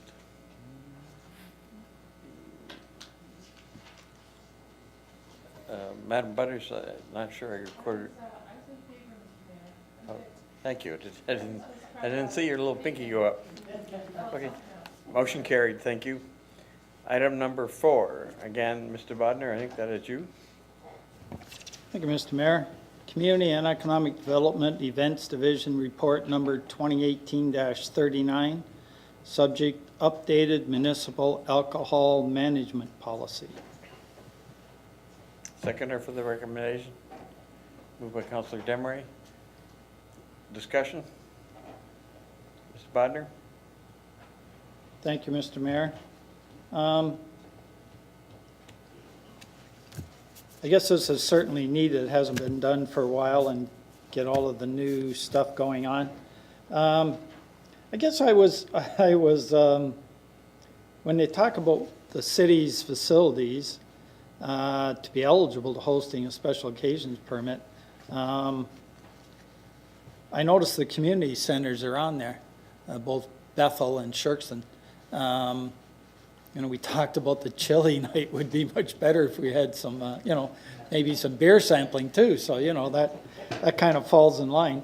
But, so just so people know, because I think this might be a little surprise to some of the organizers at Shirkson also, that maybe through you, Mr. Mayor, to the CAO or whoever can answer this. This is not like we're blanketing this whole thing. You still have to have a special occasion permit. And then also, just before you're answering, so I guess some of the fear from from the organizers is that somehow they would be held liable if somebody gets a special occasion permit and, something happens. Can you comment on what your thoughts are on that? Mr. Lowy? So through your worship to Councillor Bodnar, it is true that Sherkston Community Center and other facilities are eligible for events that would be, that would serve alcohol under the city's alcohol policy. In fact, the only facilities that are not eligible are Nickel Beach, which we technically don't own, we lease, and Westside baseball fields, I guess it's called Rotary Park, the baseball fields over beside the former arena. For a person to conduct an event, so that if the city conducts an event, we get an SOP, we get a special occasion permit, and of course, we are liable under our own city insurance policy for any kind of claim against the city that arises from that event. If an outside party rents or uses our facility for some kind of an event of their own, they are required to get their own special occasion permit. This isn't new. There were changes to this policy, mostly housekeeping changes and keeping it up to date, provincial rules and whatnot. So there always was a permission or an ability for people to have an event that serves alcohol with a special occasion permit and an insurance requirement for the city that names the city as an additional insured party. That would include us and our employees. So it would include like the manager of the Sherkston Community Center and so on.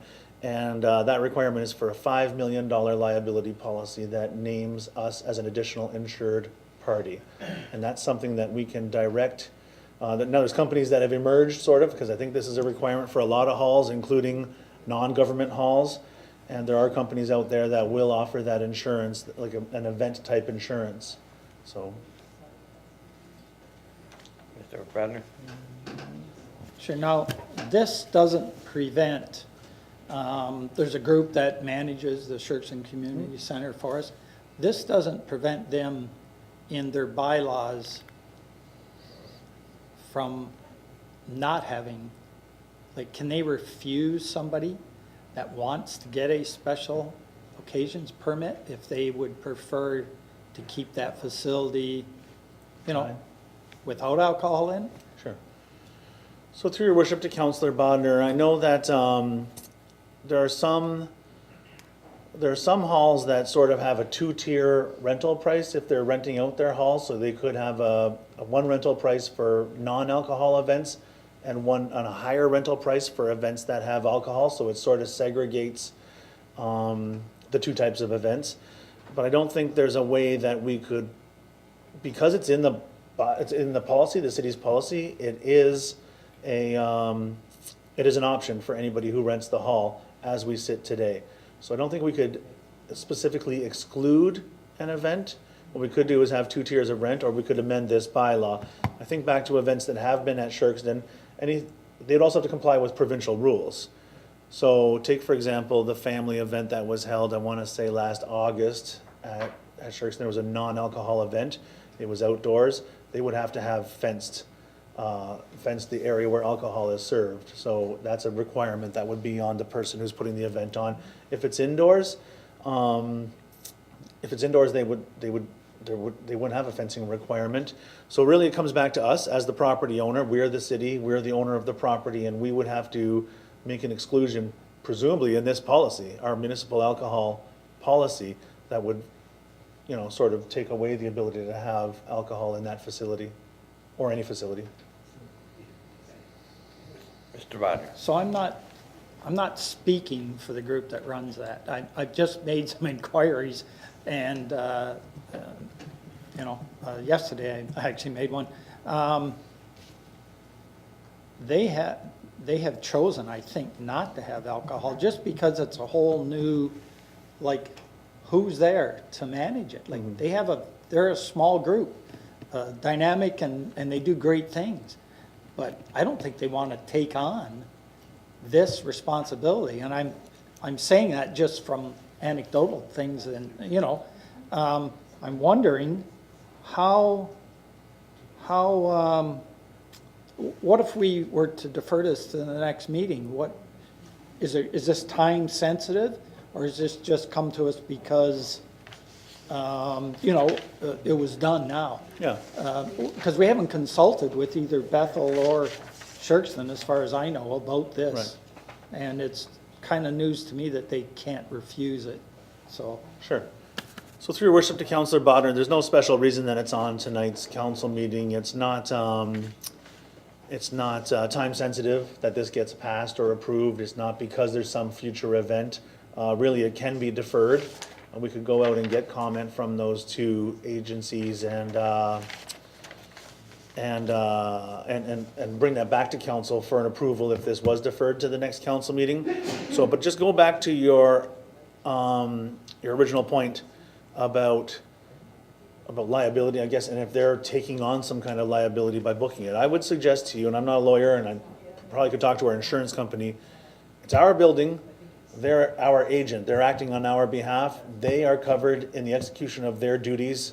I'm talking about the, Ms. Diplock and so on. They're covered by our city insurance policy. They're backstopped. If they rent it out to somebody who puts a bar on at their event, that person is going to get their own special occasion permit and be the host of their own event and have to get an insurance policy that names the city as an insured party, and they're going to have to follow all the rules around alcohol in terms of, the age of majority, smart serve, making sure that people aren't overserved alcohol products, and so on. And they're going to, those users are going to backstop the organizers of Shirkston Community Center in Bethel as well. So I think they're protected on both ends. But having said that, the city owns it. If we could say today, or next council meeting, we could say we want to strike that from the actual policy, so that building isn't among the list, that building or any building is among the list of buildings that are not eligible to have events that serve alcohol.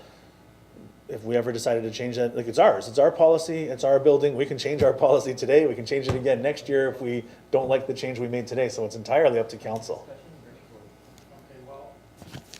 I'm not going to ask for a deferral right now because I think somebody else wants to say something. Okay. But I will, before we close this off, just because I'd like to hear what the situation is. Mrs. Butters, you have a comment? Yes, Mr. Mayor, thank you. I think it is very important to hear directly from the folks who do manage Shirkston Community Center, or Bethel for that matter. Traditionally, they haven't had events, they haven't rented to anybody who wanted to have an alcohol event.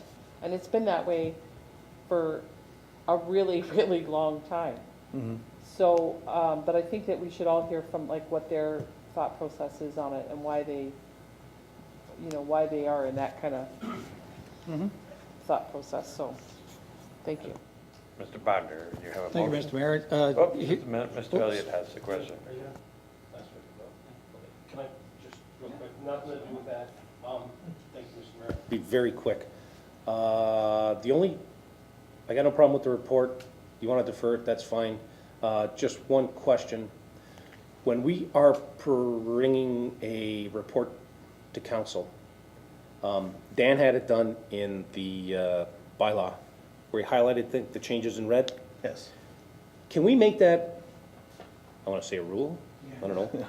A rule that if you're going to bring a report to council that has changes, can you highlight in red the changes that you're making?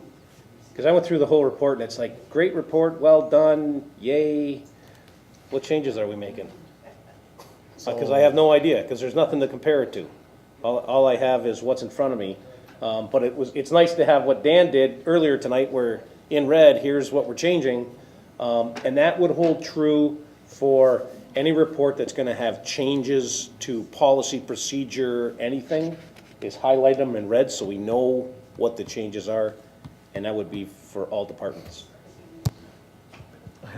Through your worship to Councillor Elliott, and I'm not sure if the clerk wants to jump in on this after I'm done. The short answer is yes, you can have whatever you want. You're the bosses. The long answer is I'm looking at 366 pages for tonight's meeting.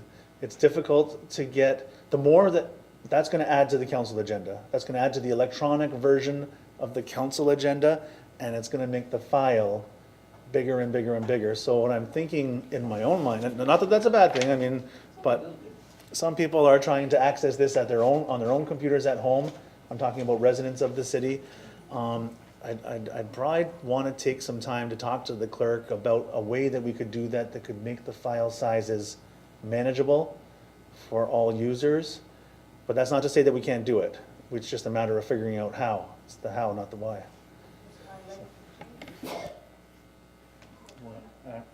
Are you through, Mr. Elliott? I think she's gonna help. We will look into this, but for right now, we can commit to any large policy changes or with many changes, like the zoning bylaw. We'll make sure that there is some kind of red line, but also we can encourage in the reports to have a detailed listing of the changes. So even if it's point form, we've changed these items, so you can very clearly lay out and you can see the changes. Mr. Bodnar. Thank you, Mr. Mayor. So, just before I say that word where we can't talk after I say that word, I would ask that if this gets passed, that staff contact both Bethel and Shirkson Community Center, but give them the information that we've talked about tonight. What the liability is, what, you know, the $5 million and how they're covered and everything like that, so that they can make a rational decision on, you know, on how they want to do it. Ladies, Ms. Emery, we're about ready to have a. Thank you, Mr. Mayor. This is just really quick, and it just a reminder that, or not a reminder, but a suggestion that anytime we're looking at making changes that would impact like a facility, in a specific facility, that we put a time limit on it so that we can review that every so often, you know, 2 or 5 years, something like that, because there'll be different people that will take over. They're thought to be changed. Just that, nothing more. Thank you. Mr. Bodnar.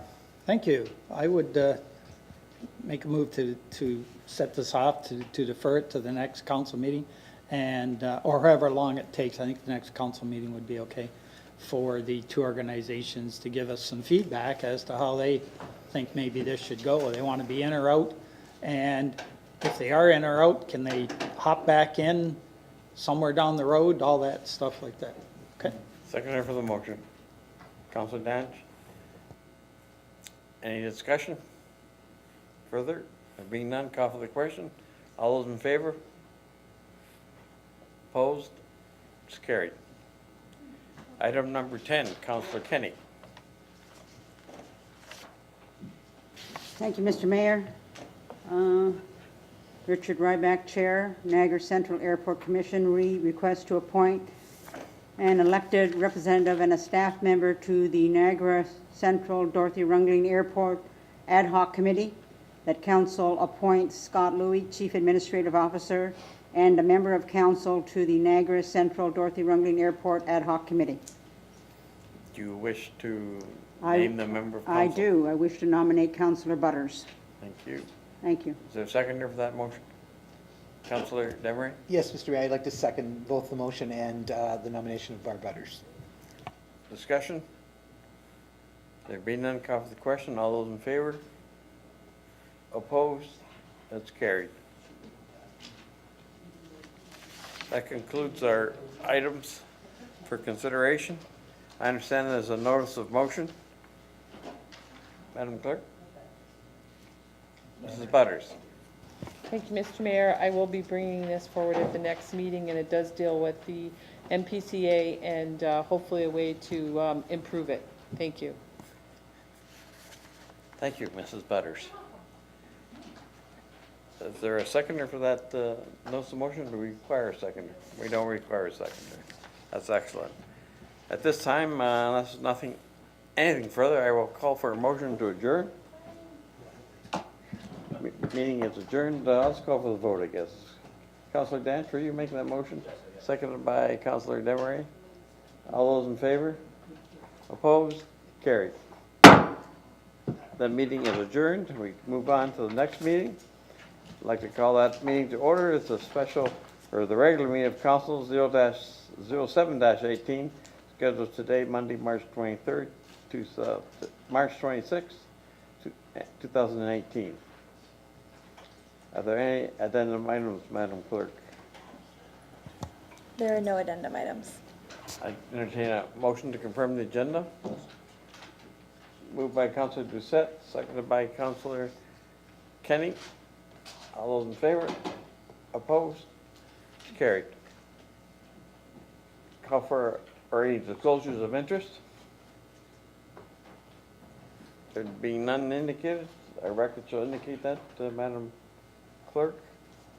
Are there any, or does someone want to move the adoption of minutes of the regular meeting of Council 05-18 held on March 12th, 2018? Moved by Councilor Kenny, seconded by Councilor Demery. All those in favor? Opposed? It's carried.